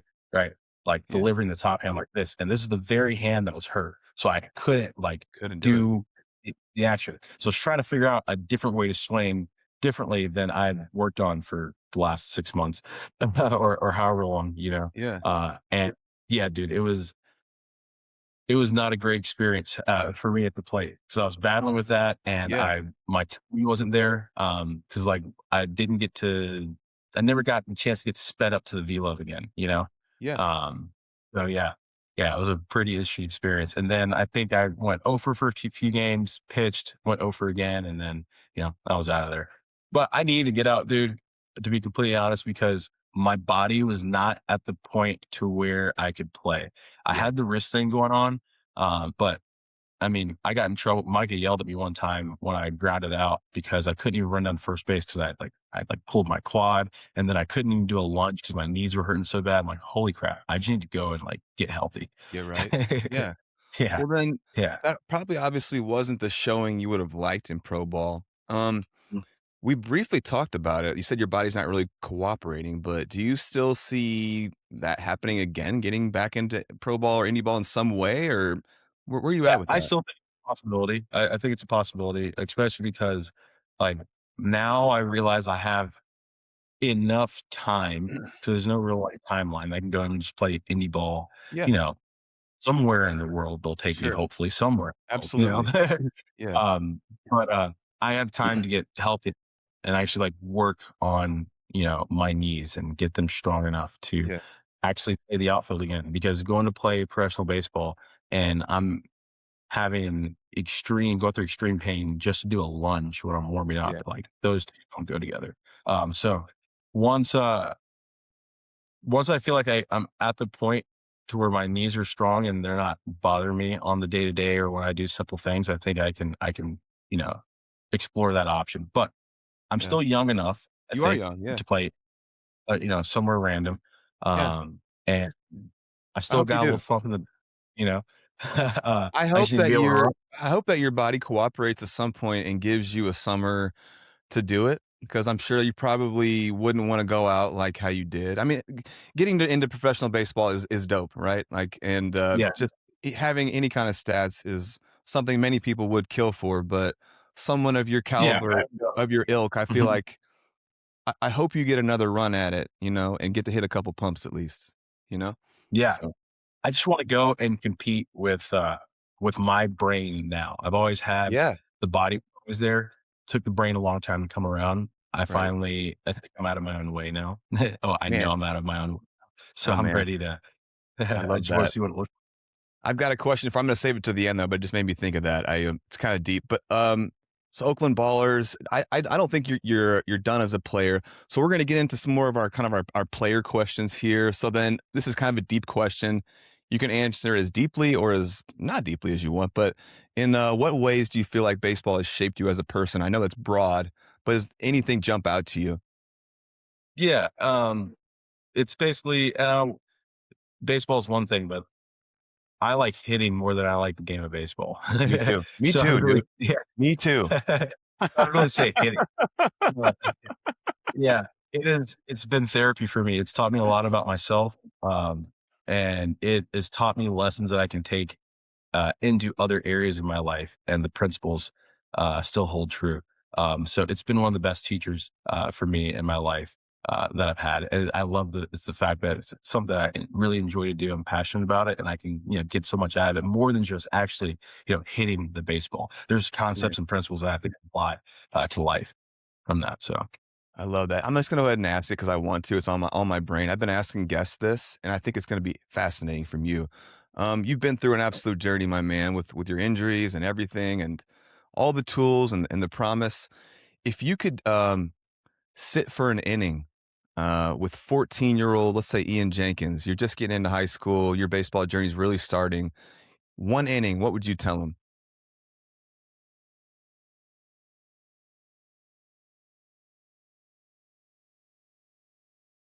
you are way better than you believe you are, and the only reason you're not performing the way that you want is because you're trying to be someone other than Ian. Oh shit, that's good. Damn, Yeah, that's because good. what I realized is that the reason why my swing changed so much is because I actually hated my swing. Like I hated my movements and my patterns. And I realized like a lot of hitters actually hate their own swings. That's why they change it so much because they constantly compare it to Barry Bonds or Ken Griffey. And when you constantly Yeah, compare it to these guys, there's always things that could change because you're not them. There's always like these little things that you could do better. And the more you try and like be like them, this is the worst. You're not them. So I wish I would have sold out to be an Ian a long time ago. that's fat. Is there anything looking back that you would have done differently if you wish you had a do-over on from your career? Yeah. Um, like it sounds weird. Just be a fucking normal person about the game. Like, play baseball and then just like work on defense and run and like just the entire game. I was like so focused on one thing and spent all my time doing that one thing. Um, that like I'd never worked on the other parts of the game. And I think it hurt me as a hitter as well to just spend too much time doing one thing. Yeah, But yeah, just play the game and don't try and do too much because like I never actually believed that I was good enough or as good as people said that I was. So I always yeah, try to get better. And by me trying to force myself to do more than I was actually capable of or something other than what I was capable of, never aligned with me. I just failed that way every single time. that's fascinating, dude. And something you said a second ago echoed with me. It's like I've got a daughter who's 6. She's pretty talented, and I've been coaching her some in t-ball and stuff. And we're like joining a little program and whatnot. I'm gonna help, and all I want to do is talk about hitting. Like when I'm like looking at practices and like trying to like make them out, I'm like, I just want to do hitting the whole time. I don't give a shit about all this other Defense, double cut. What? like rundowns, defense. I don't give a fuck. I just want to hit, dude. Yeah. Yeah. What is that? Oh man, that was hilarious when you said that. Okay, so let's go most fun year in baseball and least fun year in baseball. Mm. Ooh, wow. That's a great question. I would Thank you. say most fun year in baseball would be first year at Miami Dade. So Why? 20 or just because I truly got to like a breaking point to where I was so disgruntled and so beaten up that I actually went back and tried to be Ian again instead of being someone else and had a lot of success doing it. So yeah, we copied some like Barry Bonds things to get back there, but at the root of it, like that's how my swing is built off of Bonds and Pools, like elements from there and then blending it to Ian. Gotcha. So I got back there. I love that. What's Yeah. least favorite year, worst year? Least favorite year would probably be my second year at South Carolina, first year playing at South Carolina. The reason why is I actually love playing in the stadiums and all of that. But that was when I feel like I dropped the ball the biggest, because I was just doing something that was never, ever, ever, ever gonna work. Ever. It was never gonna work. I was just Yeah. swinging completely in the wrong direction. I didn't give myself a shot at all. And like knowing what I know now, all I had to do is just make contact, Yeah. and baseball would go very far. And I'm at an SEC school, like I was in a prime position. All I had to do is just, that. Yeah. Instead, I wanted to do everything else. So yeah, I did not enjoy baseball that year. I get you. You obviously have been on an endless quest to fix your body, continues to break down. What are some of the most off the wall stuff that you have tried in that arena? Oh, dude. Uh, So, like Coach Bird mentioned, I did the knees over toes stuff. There's a thing called like the freak athlete where it's like similar. They sell like equipment for like the knees over toes esque stuff. Yeah. There's been some like there's this thing called Godo where they work on like position of your feet Yes, and how your I feet absolutely know fit in. Goda. Yes, with the Michael Yeah. Jordan pattern and yeah, Yeah, yeah. I think they're spot on. My feet have been like this my entire life, and my same. knees have been broken my entire life. So it makes sense. The Goda stuff um, is fascinating. Yeah, yeah, it's really good. It's really good. I worked with this guy named Dr. Joel Seedman.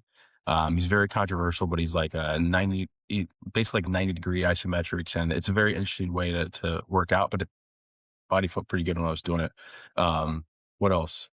Oh man, and then so many other things online that I like can't even think of right now. But I would just like research yeah, and research stuff to do, and like I went vegan because somebody told me that I was going to get inflammation out of my knees. So yeah. I literally like somebody said that the next day I went vegan cold turkey for the next 3 or 4 years. Yeah. That's hey, So with the Goda stuff, were you able to reprogram your feet at all? I didn't have success with that.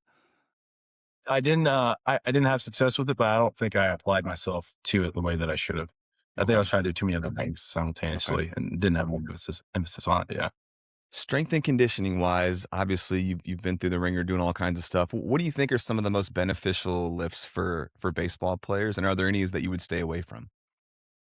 Yeah, that's a really interesting question. So I wrote a program. It's called the Freak Athlete Protocol, and this is exactly what we do. Yep. Um, And pretty much what I've like, there's no one thing that a guy should or shouldn't be doing. But what we do is like we bring our kids in, we put them on a 4-week assessment, and on that assessment, we like determine what their deficiencies are, and they fall somewhere on what we call like a force velocity continuum. See if they're Yep. force deficient or velocity deficient, and Mhm. everybody's pretty much at a different spot. And depending on where you are, like you need more of those workouts. So I would say that if you're a bigger, stronger guy, focus on moving faster. Okay. If you're not strong, just focus on moving more weight. Like what I've learned is there's like a really like a threshold of strength that you really need until it's like diminishing returns. Like Yes, yeah, like I absolutely. bent 315 when I was benching 355. I didn't hit the ball any harder, No throw the ball any benefit, harder. right? No benefit to your Yeah, swing. So there's yeah, no reason to keep pushing that at a certain point. yeah. Totally. Exactly. So once you get to that threshold of strength, it's all about quality of movement and how fast you move and firing your central nervous system. I would say the biggest thing for guys is understand that the way you move on the baseball field, everything happens in a split second. And if it's not, you're sprinting either for the baseball or you're sprinting on the bases. The throw happens in a split second. The swing happens in a split second. So all of your training needs to mimic that, meaning it needs to be fast. And you need to rest in between so you're recovered enough to move as fast as possible for that next rep. Don't focus on like doing a ton of reps. You know what I mean? That's you're training like a different system. Yeah. That's not moving fast. You want to mimic what you're doing on the field, and it's quick, explosive movements. So mimic those movements on in the gym as well by moving fast. I love that, dude. Do you have any thoughts on like grip strength and trainers or anything like that? Are you like a rice bucket guy, or do you do anything in that arena? So we do some grip strength stuff that's like it's programmed, but we test our kids' grip strength every 2 weeks with grip. I always Yep. mess up the name. Grip dynamometer. I think Yep. that's what it's I know called. what you're talking about. Uh, Yep. yeah, and we'll test that. I think it's very important as well. Yeah, and that can Yeah. actually that's a cool tool. It can show if an athlete is overtrained too. Like if their grip strength goes down, you can tell that they're doing too much. So that's an interesting thing to use Yeah, there. and like he'd get injured because that muscles are weaker. Yeah. Yeah. So let me ask you this. I hope this isn't too personal of a question, but my own career was marred with surgery. Every year of my college career, surgery ended it. Um, I've been down the roads that you have been down. Mental health wise, did you ever hit any tough spots? Any, feeling down, feeling depressed? How did that go for you? And if yes, how did you pull yourself? Mhm. How did you deal with it? Yeah. So I think I got really lucky in my life by when growing up, I had the stutter, the lisp, and I was dyslexic. Yeah. And I had other issues outside of baseball, like more, I guess, like more life issues, still first world issues, right? But other issues. So I had a big struggle with that. And then through sports and working hard, I was able to get enough confidence in myself and those things started to go away. So early on in life, I kind of, because especially how how my parents raised me, and putting me in wrestling and some of the thing and the lessons that they taught me, they always raised me to be a fighter and fight back. Yep. So that Love that. theme got started very, very early in my life, and I'm thankful for that, because when I got a little bit further down the line, and I was going through like some of the injuries or some of the baseball struggles, I never allowed my mind to dwell on the negative. I Man, only it's try to beautiful. see this happens to me, like this is to my advantage, but I have to make it to my advantage. So I'd always like shift the perspective every time something bad happened. It is something that was going to benefit me. Right. So because of that, Let's I go. was always able to like, go down, reach deeper and fight back. And I always felt like I was on a journey doing something. Like it never felt like I was stagnant, if that makes sense. It Yeah. felt like I was always progressing. So yeah, I had some mental battles, especially, I mean, we're hitters, dude. We just fail at the thing that we work on all the time. Yeah. It sucks.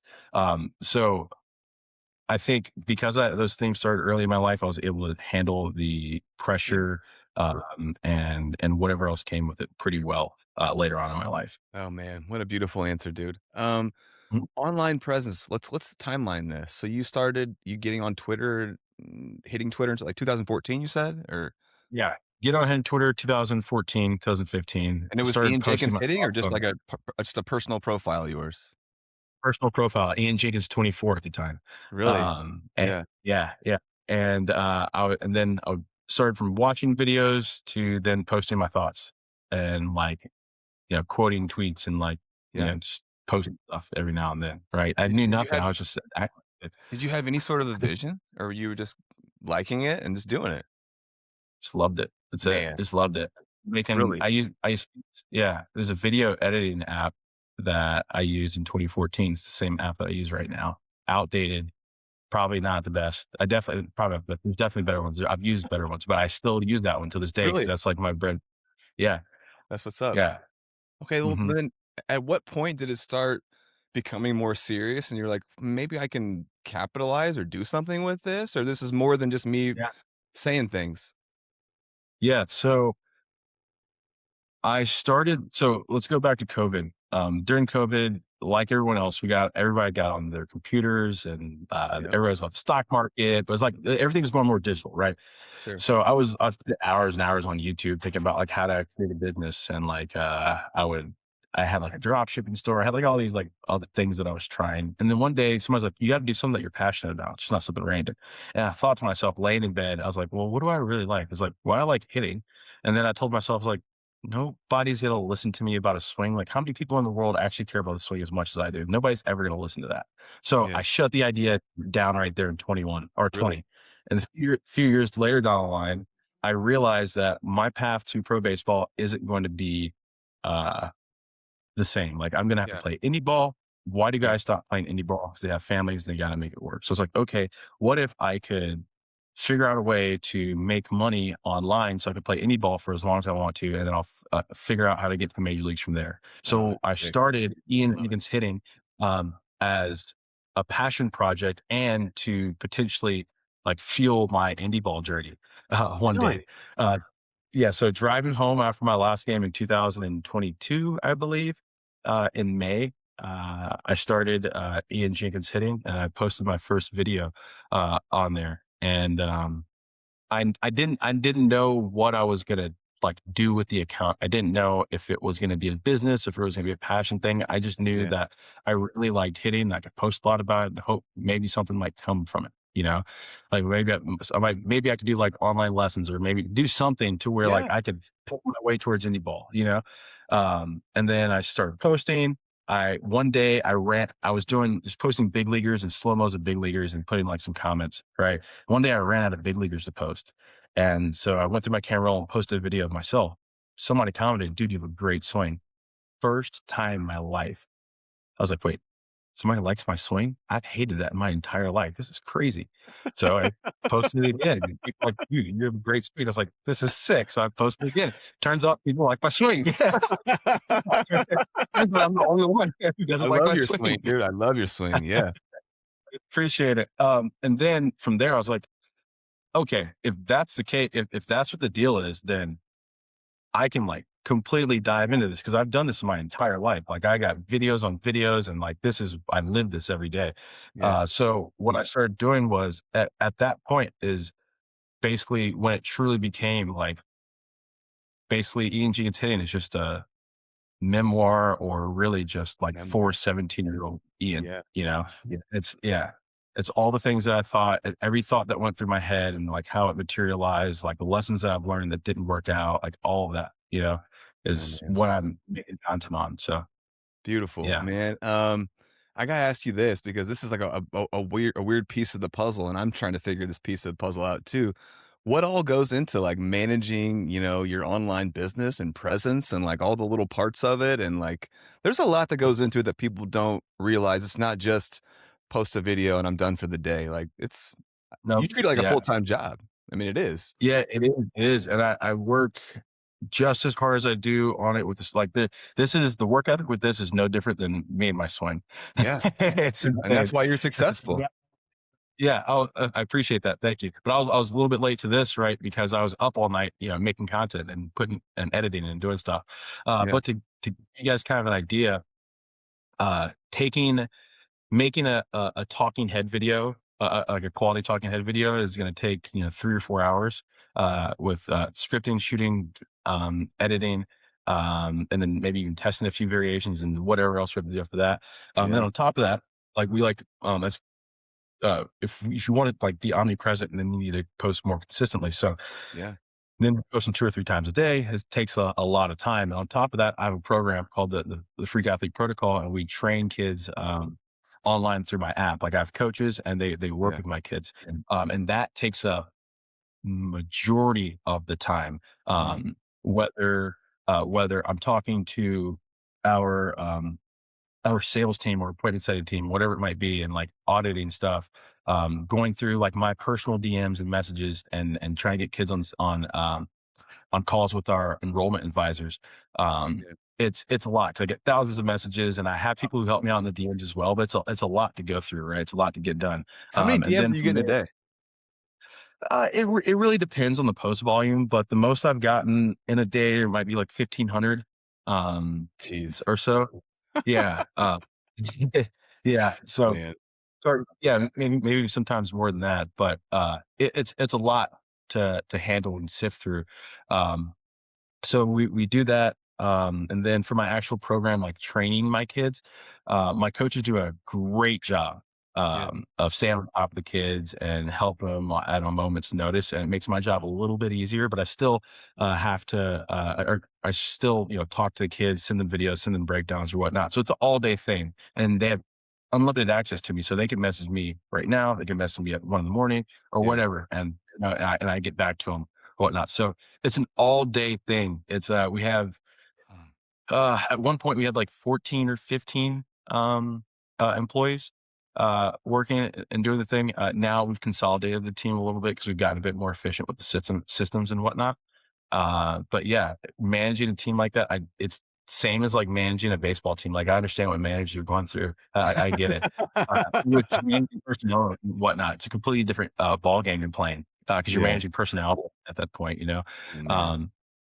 but yeah, it's fun, and it's the coolest part is, I've said this the whole time, like a lot of this is for 17-year-old Ian. This program that I built is the program that I wanted when I was 16, 17. I wanted to get the best information in the world and put myself in a lab and become the biggest freak of an athlete and the best baseball player I could possibly become. And I've assembled a team that does exactly that with my kids. And dude, it's a dream come true, bro. It's the sickest thing ever. Like, I actually built the thing that I wanted when I was a kid. And these kids are hitting the ball harder than I was now, dude. I remember I was 16 years old at a perfect game event. It was me and Jordan Adele. I had a ball 106 miles an hour at 16, and he hit a ball 106 miles an hour with a wood bat. At that point, it was the hardest ball hit in the country by a long shot, right? Yeah. I have a kid the other day, he's in my program. He hit a ball 115.8. He's 16 years old.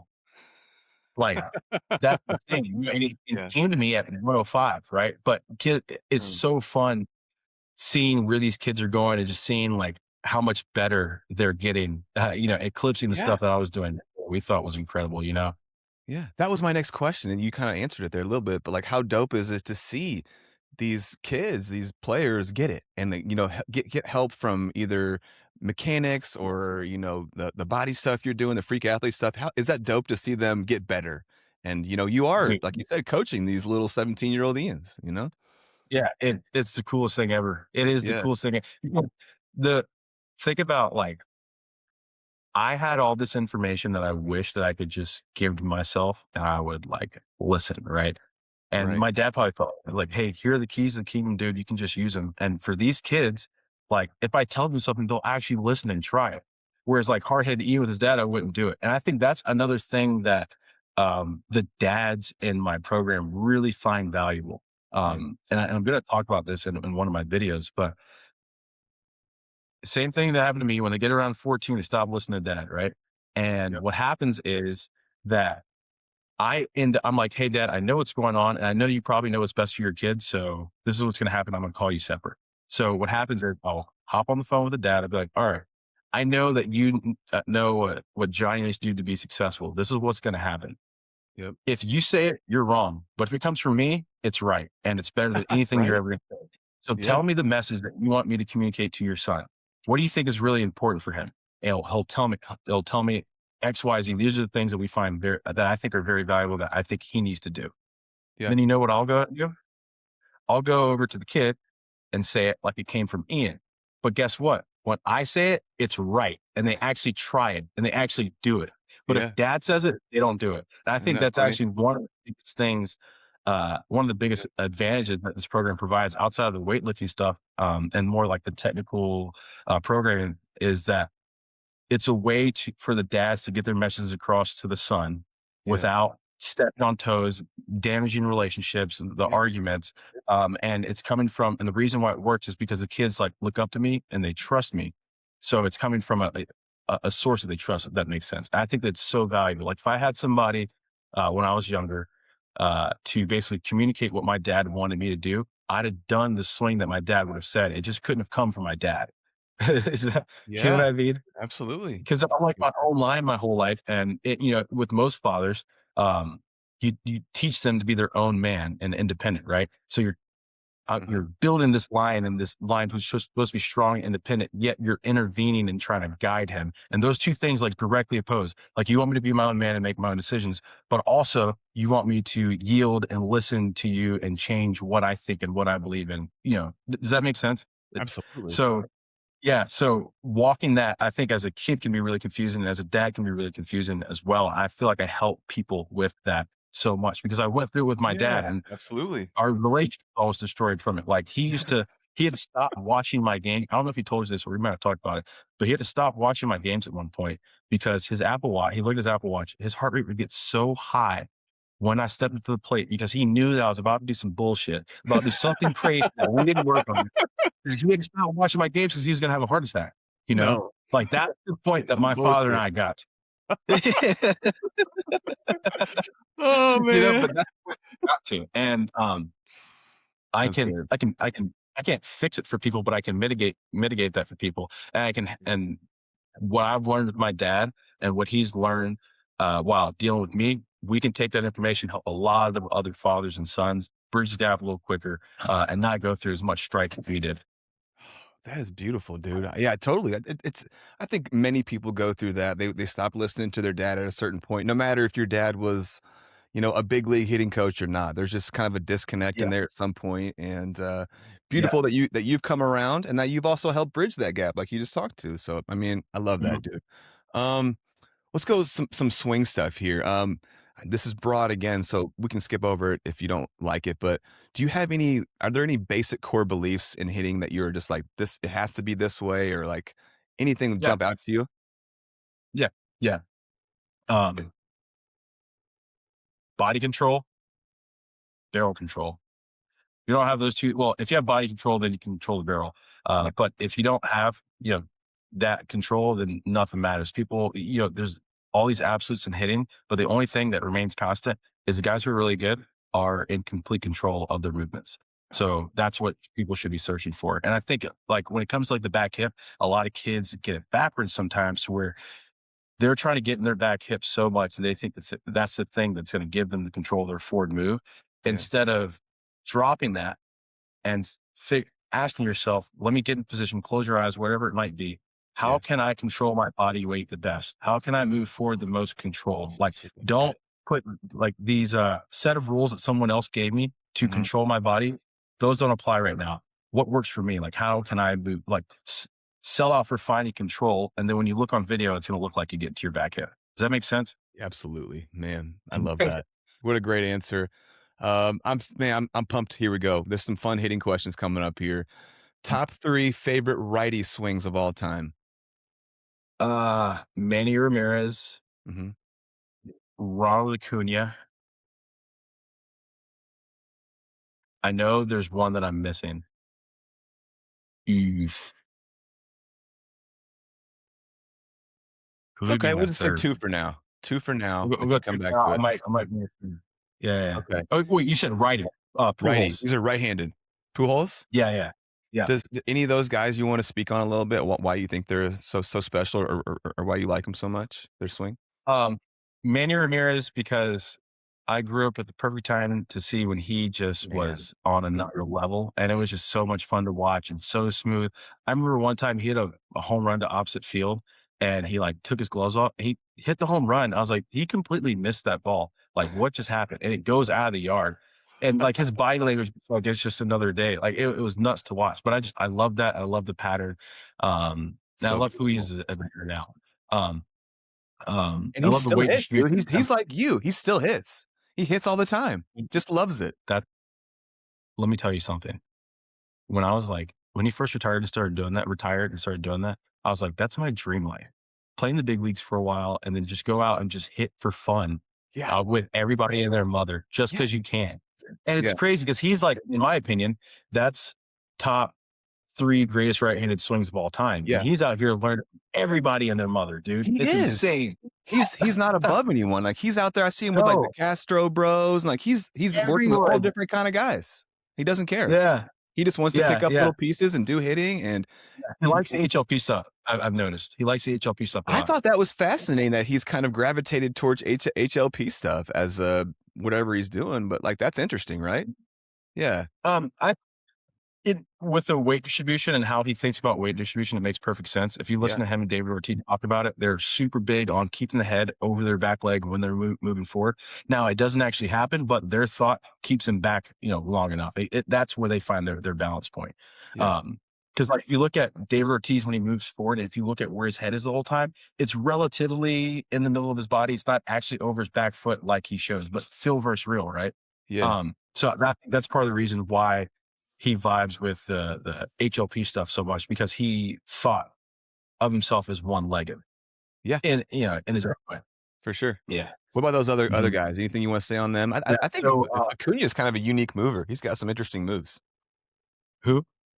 Acuna. Oh, Yeah. yeah. So Acuna is a guy that when I started watching him, he's one of the first guys that I started to differ my thoughts on HLP about. Like this, I was completely sold when Acuna really started hitting well, became a Yeah. name. I was completely sold on HLP at that time. And then when I watched him, I was like, he doesn't look like the other guys, Yeah. right?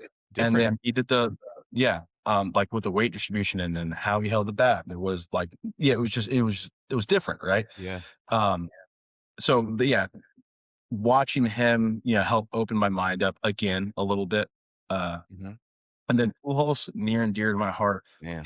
His swing is the true foundation of my swing. It is like what it was built off of. My early stances look like him and everything.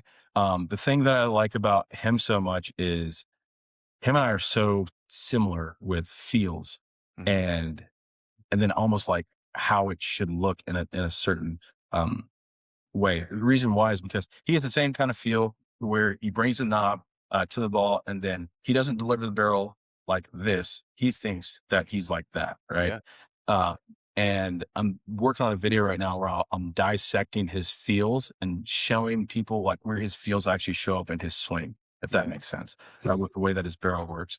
But I love how he thinks to deliver the barrel vertically. I love how he drops his hands, like in this, like that little loading action in BP, at least he drops his hands, and then everything kind of happens. But the movements are like, you see the barrel turning back, you see all these things happen. He's not thinking that at all. He's just in a strong position. He's in complete control of his body, and he's delivering the barrel to the baseball. And it's a beautiful thing to watch. There's so many little things that I pick up on him and kind of blend in my own swing with it, like the front arm and all this stuff. Like my, it was because of Pujols and Bonds. My dad came up with this thing, and we would not ever say it in public because it sounded crazy. But he said, he's like, Ian, hang yourself. Sounds nuts, right? He said, Ian, hang yourself. What we mean by hanging yourself is hanging yourself with your front arm and shoulder. Okay. And it's like, this sounds crazy. So we used to do this thing. Yeah, there you go. Where it's like, he wanted my shoulder and my arm like up in my neck when so he wants this to stay here, right? And my shoulder and arm to be up in my neck while I'm turning, but this is solid. And I get that stretch or that pull on the front arm. Yeah, he's like, are you hanging yourself with that? And hanging yourself is like, try to put the tension right there. Because there's a little tension in your neck when you do, but that's like the stretch, the initial thing of the stretch right there. But we would never say it in public because like hanging yourself sounds nuts. But that was our terminology. And we got it from Pujols. Fascinating. And then because also to mention, there's a guy named Jamie Savalas that talks about the front arm stuff as well. I think he commented on one of our videos. He's the first person outside of my father that I have heard talk about the lead arm and what it does, and basically how it's been taught out of modern swings, the way to use the lead arm, which I completely agree with him on. But my dad coming up with the hang yourself thing was really, really, really helpful. I like that. But a weird way to think about it. Yeah. Sure.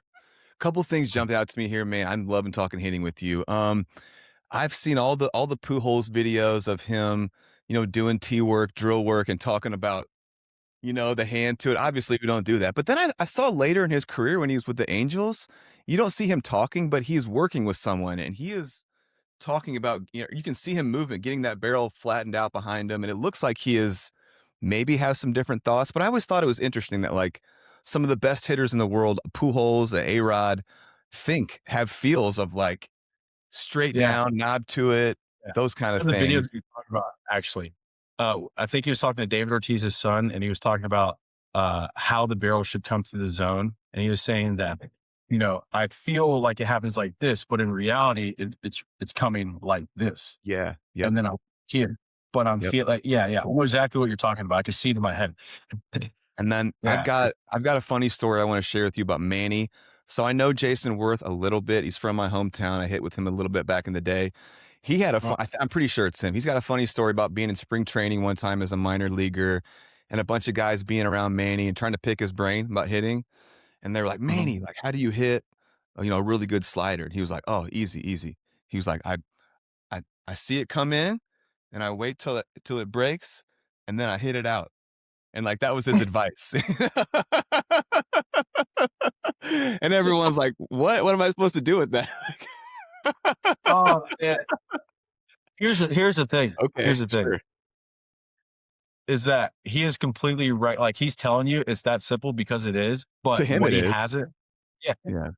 Cool but I believe that it actually is. But the thing is that Manny has earned the right to see ball and hit ball because his swing allows for it. Like he Oh, has a okay. swing that he has complete adjustability and he Yeah. has barrel control. Like he can do Yeah. what he wants.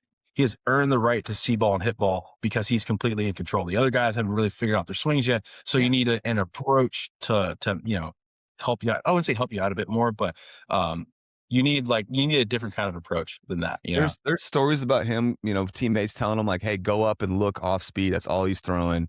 And then first pitch, Manny will hit 97 in his chest out, and just like, doesn't matter. Like that guy was an absolute freak. Love him. Let's go top 3 lefty swings of all time or your favorites. Bonds,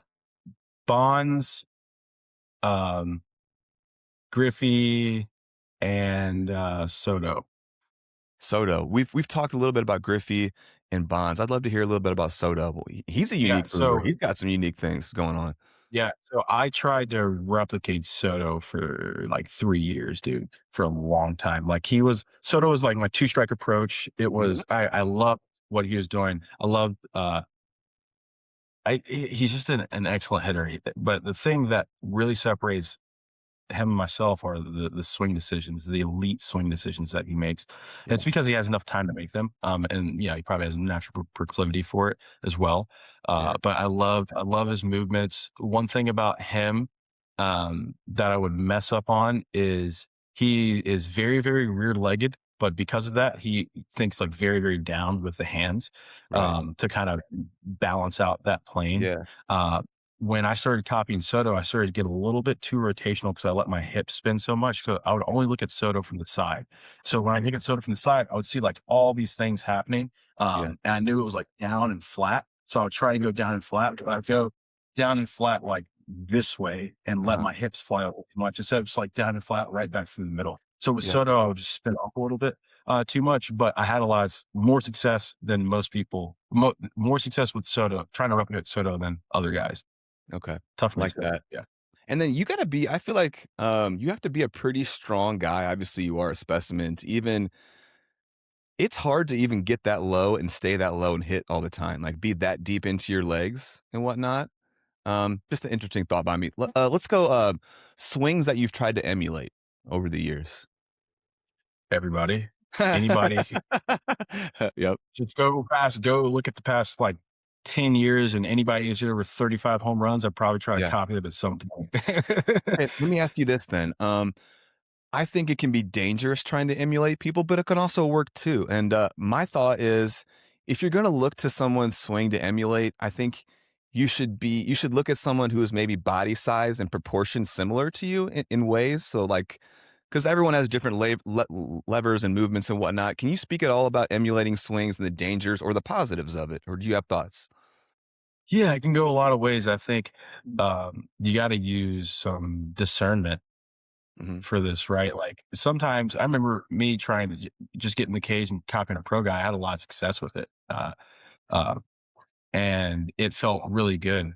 But the reason why I think I had success when I was trying to copy those guys in that kind of way was because I was so domed up on my own and doing so many things that I just needed to loosen up and hit. And then when I'd try and like copy some random big leaguer, I'd loosen up and hit a little bit better. Sometimes, and that's happened with guys where you just relax a little bit, hit. But then there's other times where you don't need to copy anyone else and, and be yourself, 100%. So you got to use some discernment for it. And it really comes down to you learning yourself. Like I talked about, like this whole journey was just me learning about more about Ian and whatnot. But I've actually had more success trying to copy guys who are opposite of me than are the same.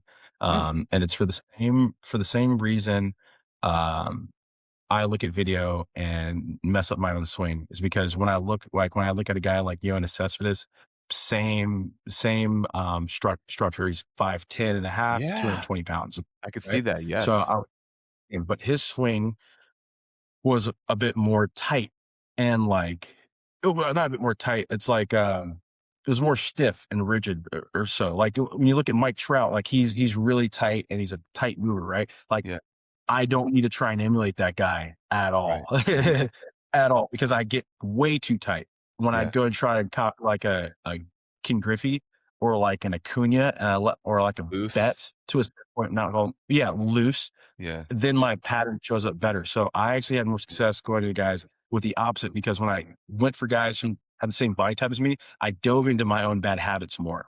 Really Mhm. fascinating. Okay, let's move on to do you have a most memorable home run of all time? Ooh, wow. Yeah, I would say there's a ball that I hit when I first started my hitting account in 2022, playing summer ball in Washington, like the Cal Ripken League. It's the furthest ball I ever hit in my life. One was blowing out like 30 miles an hour that day, but we tracked it. It went like 540 feet or something. Yeah. And yeah, that was my favorite home run of all time. It's on my page as well. I don't have a great video of it, and it's kind of hard to see the ball, but the ball disappeared off my bat. It was pretty cool. What was the okay? The next one is that's the most memorable. What about hardest ball? Would it be is it possibly the South Carolina scoreboard? Are we talking hardest ball of my playing days? Open to interpretation. Yeah, we'll do hardest ball of my playing days. Okay. I don't know if this is confirmed because he told me, but Coach Morales told me I hit a ball 118 at Miami Dade. It was a Really? line drive that went over the pitcher's head and then ended up burning the center fielder. Really? But yeah. I remember that day very vividly. I remember What that would swing, you actually. What would you pay money wise to have a video of that South Carolina scoreboard Oh, home run? every dollar in my bank account right now. Yeah, Uh, everything I got. Hey, I've skipped this. I'm sorry when we were going over our date stuff, but you spoke, obviously about Adrian Morales being special. Why is he a special coach? Like, why is he a special leader of men? What stands out there? How much he cares is evident. It just comes out in the way that he talks, in the way that he moves, and the body language. Mhm. He he understands that players are individual, and then everybody is a little different. He tries his best to cater to it. Yeah. He'll actually have conversations with you about what's going on. He talked about many times of us having like dialogue going back and forth, instead of it being more of like almost like a dictatorial relationship where he's telling Yeah. me what to do or play. Like he works with you, he builds you up. Yeah. It's all that stuff. You really feel like he's on your side and wants the best for you at all times. And I know that it's hard for coaches to always have that when you're right in the lineup constantly and, Yeah. sitting some kid. There's a lot Sure. of tough decisions to be made, but Absolutely. he's the one, not one say one guy, because Coach Burke at Lander, I feel like the same way. But especially with him being a hitting guy, I felt like he was in my corner more than any other coach I've had. And he was the same way with every other player too. Like It's I'm not awesome. the only player that can say this. Yeah. Yeah. Oh man, I love that. Do you have a most memorable game that you played in?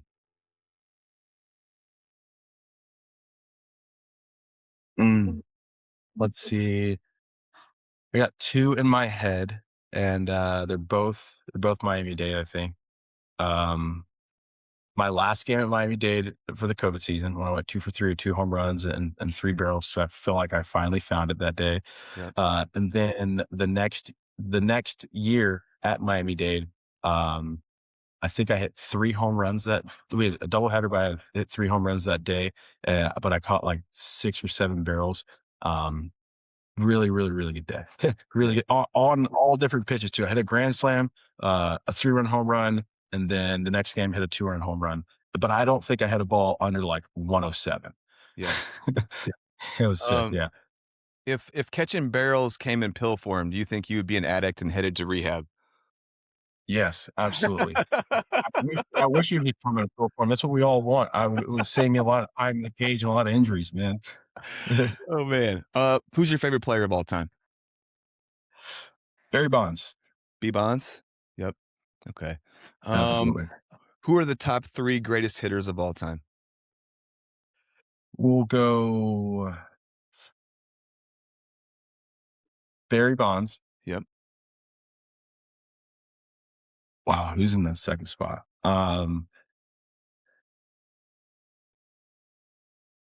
Oh man. Wow. Let me restart this. All right. So I'll go Barry Bonds, Ramirez, Pujols. Ooh, I like that. I can't go wrong Yeah. there. Okay. More modern. Like I missed some of the older guys just because like I just didn't get to see them, like that. Yeah, it's like my list would probably be Bonds and Teddy Williams as 1 and 2, but obviously I didn't get to see Ted Williams. It's just reading Yeah. stories and about, he's obviously has the hitting book and all this incredible stuff, but I didn't get to see him. I So don't really have experience. Yeah. right. Okay. I think I know the answer to this, but who has had the most influence on you as a hitter? Barry Bonds and my father. Yep. I love that. What are some of your favorite drills and feels for you personally? Like if you're getting funky that are going to get you back right. High T, anything with elevated zone. So high T, elevated velocity off the machine, mimicking the rise balls, feeling the barrel above my hands at contact. Yeah. And the thing that has fixed my swing more than anything else by a long shot is choking up and intentionally trying to roll over the baseball. Really? Yeah. Interesting. Yeah. Okay. Mhm. I want your thoughts on approach here. And I only played I played a little bit of independent ball, and something that was really beneficial for me. I had no approach really until I got to Indy ball, and I was reading about Donaldson stuff, and he was talking about picking essentially a half of the plate and being like, so I would look, okay, I'm looking velocity away, and I'm spitting on Mhm. everything else, and it just simplified things for me so much. Yep. I know others have tried that and hated it. It just doesn't work for them. Where are you at philosophy wise when it comes to that in approach? Yes, I like splitting the plate in half a lot. Yep. I would say the thing that's always worked the best for me, no matter how hard the guy is throwing, if I'm taking a short swing, is sitting breaking ball and adjusting fastball. Mhm. It's just all like when I was facing the big leaguers, I Yeah. knew that I had to start a little bit earlier. But once I started early, I was still looking curveball out of the hand and would adjust fastball because I was still early on their fastballs. Like Yep. so, yeah. So that for me has always helped a ton. And then Okay. the 2-strike approach as well. But then my 2-strike approach becomes my full-time approach after a while. Do you think everyone should have a two-strike approach, or where are you at with that? This is my belief. If you have a 2-strike approach, it tells me this, that you have more confidence in putting the ball in play or squaring the ball up with your 2-strike swing than you do with your normal swing, or else Yeah, you wouldn't revert to it on your last chance. So of if you course. believe that this 2-strike swing is going to lead to a higher rate of contact, um, why don't you just do that all the time and then Right. just go in the gym and work harder to Be hit the stronger. ball harder so when you make contact, it naturally expresses itself on the field. Yeah. That's what I believe. And did you said your two-strike approach, you would choke up a little bit, yeah? How much were you choking up? I would choke up, Like very choking up, like inches? like very choke up, yeah. I choke up like 1.5 inches and then put a little space in between my hands, yeah. Is that still what you're doing to this day? Like if you're going in the cage with Chuck, are you choking it? It depends. If I'm trying, am I choking it? If, it if I'm trying to hit the ball as far as I can, like I have a Yeah. swing, I have a constant swing, and then I have a game swing. My constant swing, my hands are lower. It's a Yeah. lot longer. I'm just like it's all about speed. My Yeah. game swing is a lot shorter. Hands are at the ear. I have a little barrel tip, and I'm choking up and tomahawking. So it really Mhm. just depends. Yeah, okay.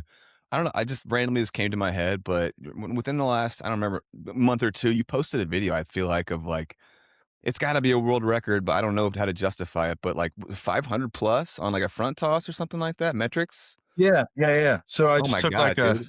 What's going high on? fire over here.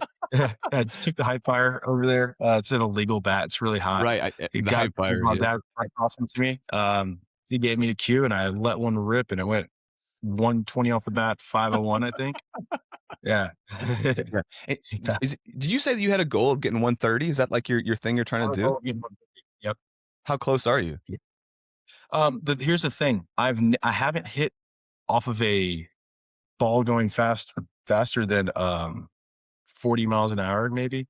Okay. Or 30 miles an hour. Yeah. So I haven't gotten what I need to do is go on a machine, Yeah. and get on the field and hit, and Mhm. to actually get the exit velocities. But I Yeah. haven't hit anything over recorded like 123, Okay. because the hit tracks go above 120. Whenever I hit it over 120, it doesn't track it. Yeah. And then with the Rapsodo, it seemed like every time I'd get over 123, it wouldn't read it. So Self-talk realization stuff. So were you having any self-talk stuff going up to the batter's box? What's going through your mind, stuff like that? yeah, I've had so many things go through my head and so many of it not work. I'll tell you this. Yeah. I'll tell you this. This is when I was the most consistent, is when I went up to the box. I was completely relaxed and I told myself, all right, God, it's you and me up here. That's what I'll do my best. Really? I went up there fearless every single time. I wasn't afraid of failure anymore when I had told myself that. When I go up there and really think about my approach or think about my swing it was really, really, really hit or miss. But when I was the most consistent, I was like, all right, God, it's me and you up there. And we're just going to settle with the tools that we had, Let's and go. I was always the best what I needed. That's cool, man. Let's go glove stuff. So, are you Easier particular? than- Are you particular glove wise to a brand, a color, a webbing, a size? Let's go. Let's get there. Let me tell you something. I remember when we got to South Carolina, we got to customize our own gloves. I was so disinterested because I was like, all of these like performance and function. I just close it. Like that's Yeah. it. So like, I am not a defensive guy by any stretch of the imagination. I don't Yeah. like. Yeah, guys talk about gloves. I have no clue what they're talking about. All I want to do is hit. I've never been used. Oh my God. Well, Yeah. what about like BGs then? Are you particular with those? You got a pair you like or a brand? Yeah, I like the Bruce Bolt ones. I like the thicker BGs for What sure. about grip stuff wise? Are you using like Moto Stick, Tar? Or you use like the wraps, lizard skins? What I do you got? like orchid skins. Yeah, I prefer grip for Okay. sure. I'm going to make a video on this pretty soon, but supposedly a lizard skin increases your bat speed on average by about 5 miles an hour just because your grip is so much better on the Wow. bat as opposed Really? to no pine tar and bare hands with no grip. Yeah. I don't know how So I'll guys put that. still raw dog it these days with the bat. Yeah. Let's go best baseball movie of all time and then worst. And I'm gonna need some answers as to why. Please. Oh man, you were asking the wrong guy about this. Really? Oh, dude, I I've watched like the baseball movies, but I don't know the names. I remember Sandlot. That's it. When I listen, when I tell you, Okay. all I know is hitting. That is it. Like I love it. I Yeah. have that. I'll jet ski every now and then, but like that's the only thing that I'm doing like outside of like the hitting role. Yeah, it's insane, Dude, you had me rolling. You Yeah. had me rolling the other day when so I usually when I put out a post like the actual podcast, I will ask the Mhm. guy, hey, or a guest, hey, what's a song you want to it? You know, what would be your walk up? And you had me laughing. You're like, dude, I don't even listen to music. And I was like, Yeah. I have a good friend named Dustin Taylor who doesn't listen to music, and we always make fun of him that he drives in his car in silence. So I had to text Yeah. your boys. I texted the group chat, Josiah and Jacob and all of them, and Noah, and I was like, hey man, give me something here. So they gave me I think we ended up going with Still Dre for your drop. Okay. That's Yep. Noah. That's Noah. Yep, that was That's Noah Noah's for one. sure. Yep, Yeah. for sure. Yeah. Okay. Had to do that. Yep. So then let's go favorite baseball smells. Kind of a weird one.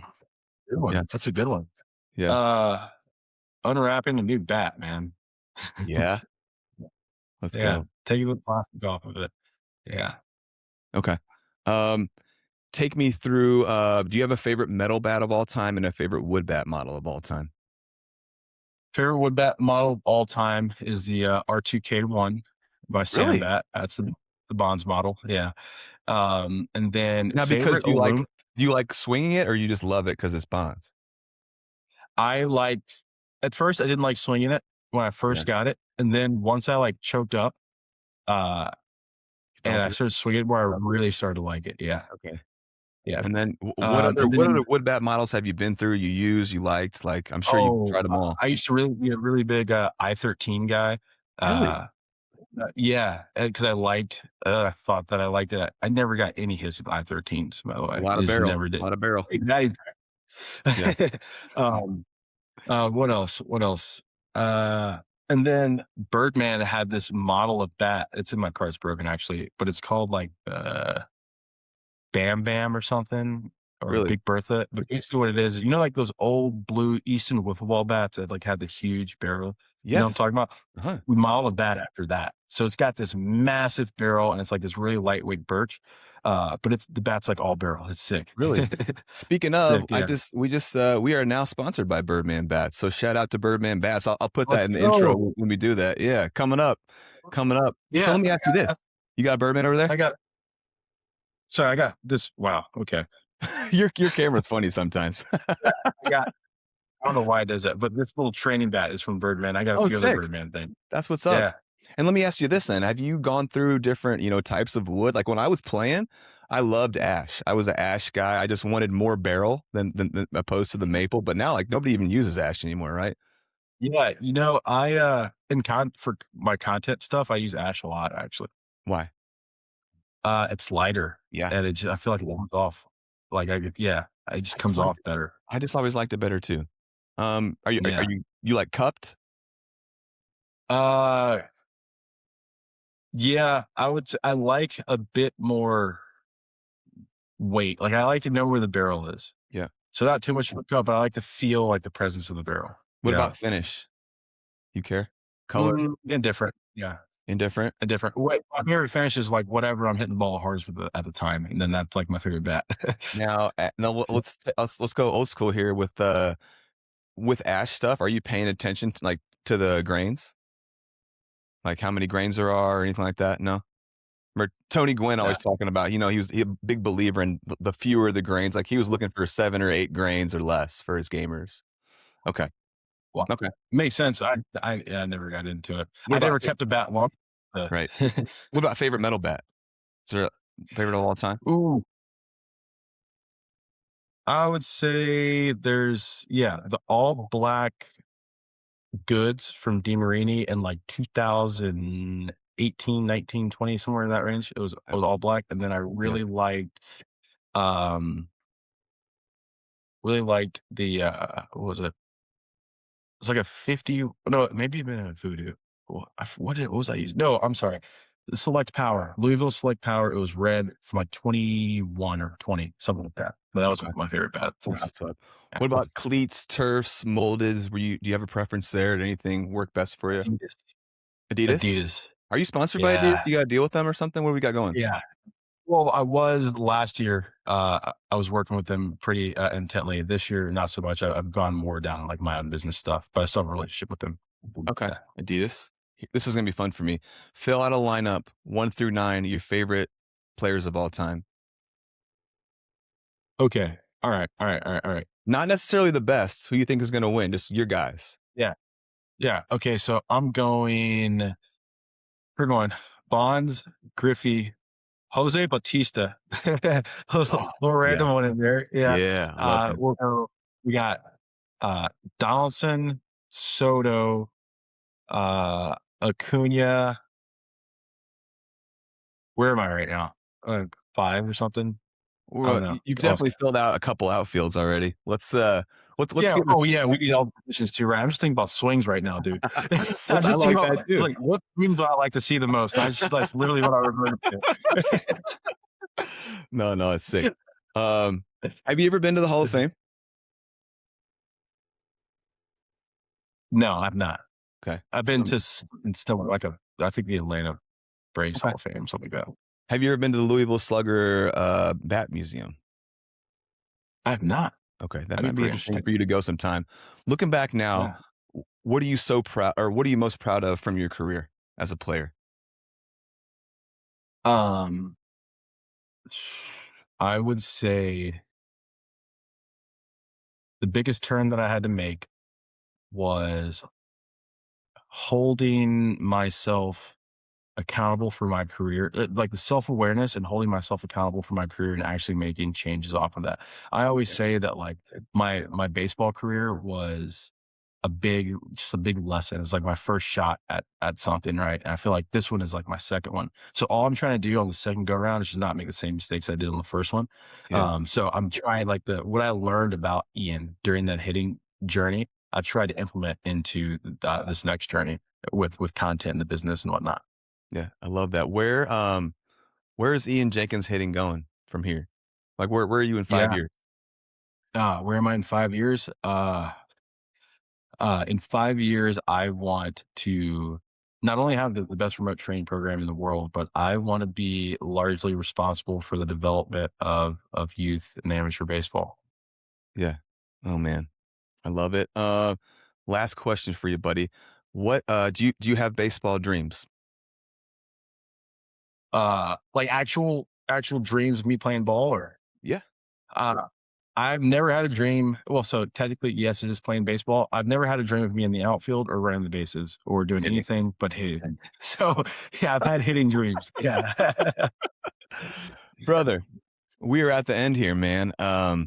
This has been so cool. I can remember thinking back and being like, man, I got to get Ian Jenkins as a guest. I want to know the story. He has been through so much with the injuries, with turning it into this passion, with how deeply you love hitting, what you've been through, the stories of the power. So incredible. I hope it was cool hearing some of these guys speak on you, because I didn't know that you would look back on yourself at times and like didn't have the most confidence in yourself as a player at times. So I hope it was cool for these guys to talk on you in these ways, and these coaches to hear how they saw you as well. And has this been a good experience for you, brother? What's up?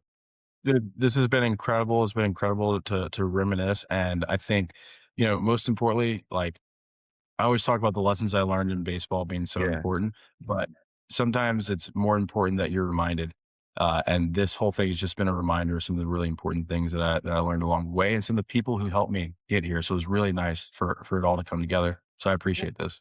Awesome, man. I can remember thinking like, man, I got to get this guy on here. And eventually, you talked about weird ways to get people's attention, on social media and whatnot. And I think I had Jonathan Hogart on, who was the Murray State masher. He had like 20 something bombs when they went to the College World Series, and he mentioned you, and I tagged you, and I got a comment out of you there, and then the ball started rolling from there. So, stuff like that Yeah. happens. And I knew that you and I were going to have a great conversation because we've shared a lot of life experiences. And so thank you so much for giving me some of your time. This was so awesome, dude. What a special story. You are a special guy in baseball. Keep doing what you're doing. Huge fan, man. Hope I get to meet you someday. But I got nothing Same else here. for you, man. Is there anything you want to leave us with before you get out of here or anything like that? Once again, thank you for putting this together. Everybody who's helped me in my career along the way and dealt with my BS, self-destructive BS at times. Thank you for putting up with me and still trying to help me along the path. I'm thankful for every one of you. And the biggest thing with my platform is my tagline: "I failed, so you don't have to." This is an entire journey of me going through everything that you could possibly imagine: injuries, different swing philosophies, trying all these different things. I Yeah. hope at the end of the day that you guys can learn from my career and just not make the same mistakes that I did. You'll at least be a lot further along than I am. So that's what I hope. I failed, so you don't have Beautiful. to. Man, thank you for everything that you have given to the game. This is going to be the Ian Jenkins story, a journey worth remembering. We appreciate you guys. Post game spread. We're out of here. All right.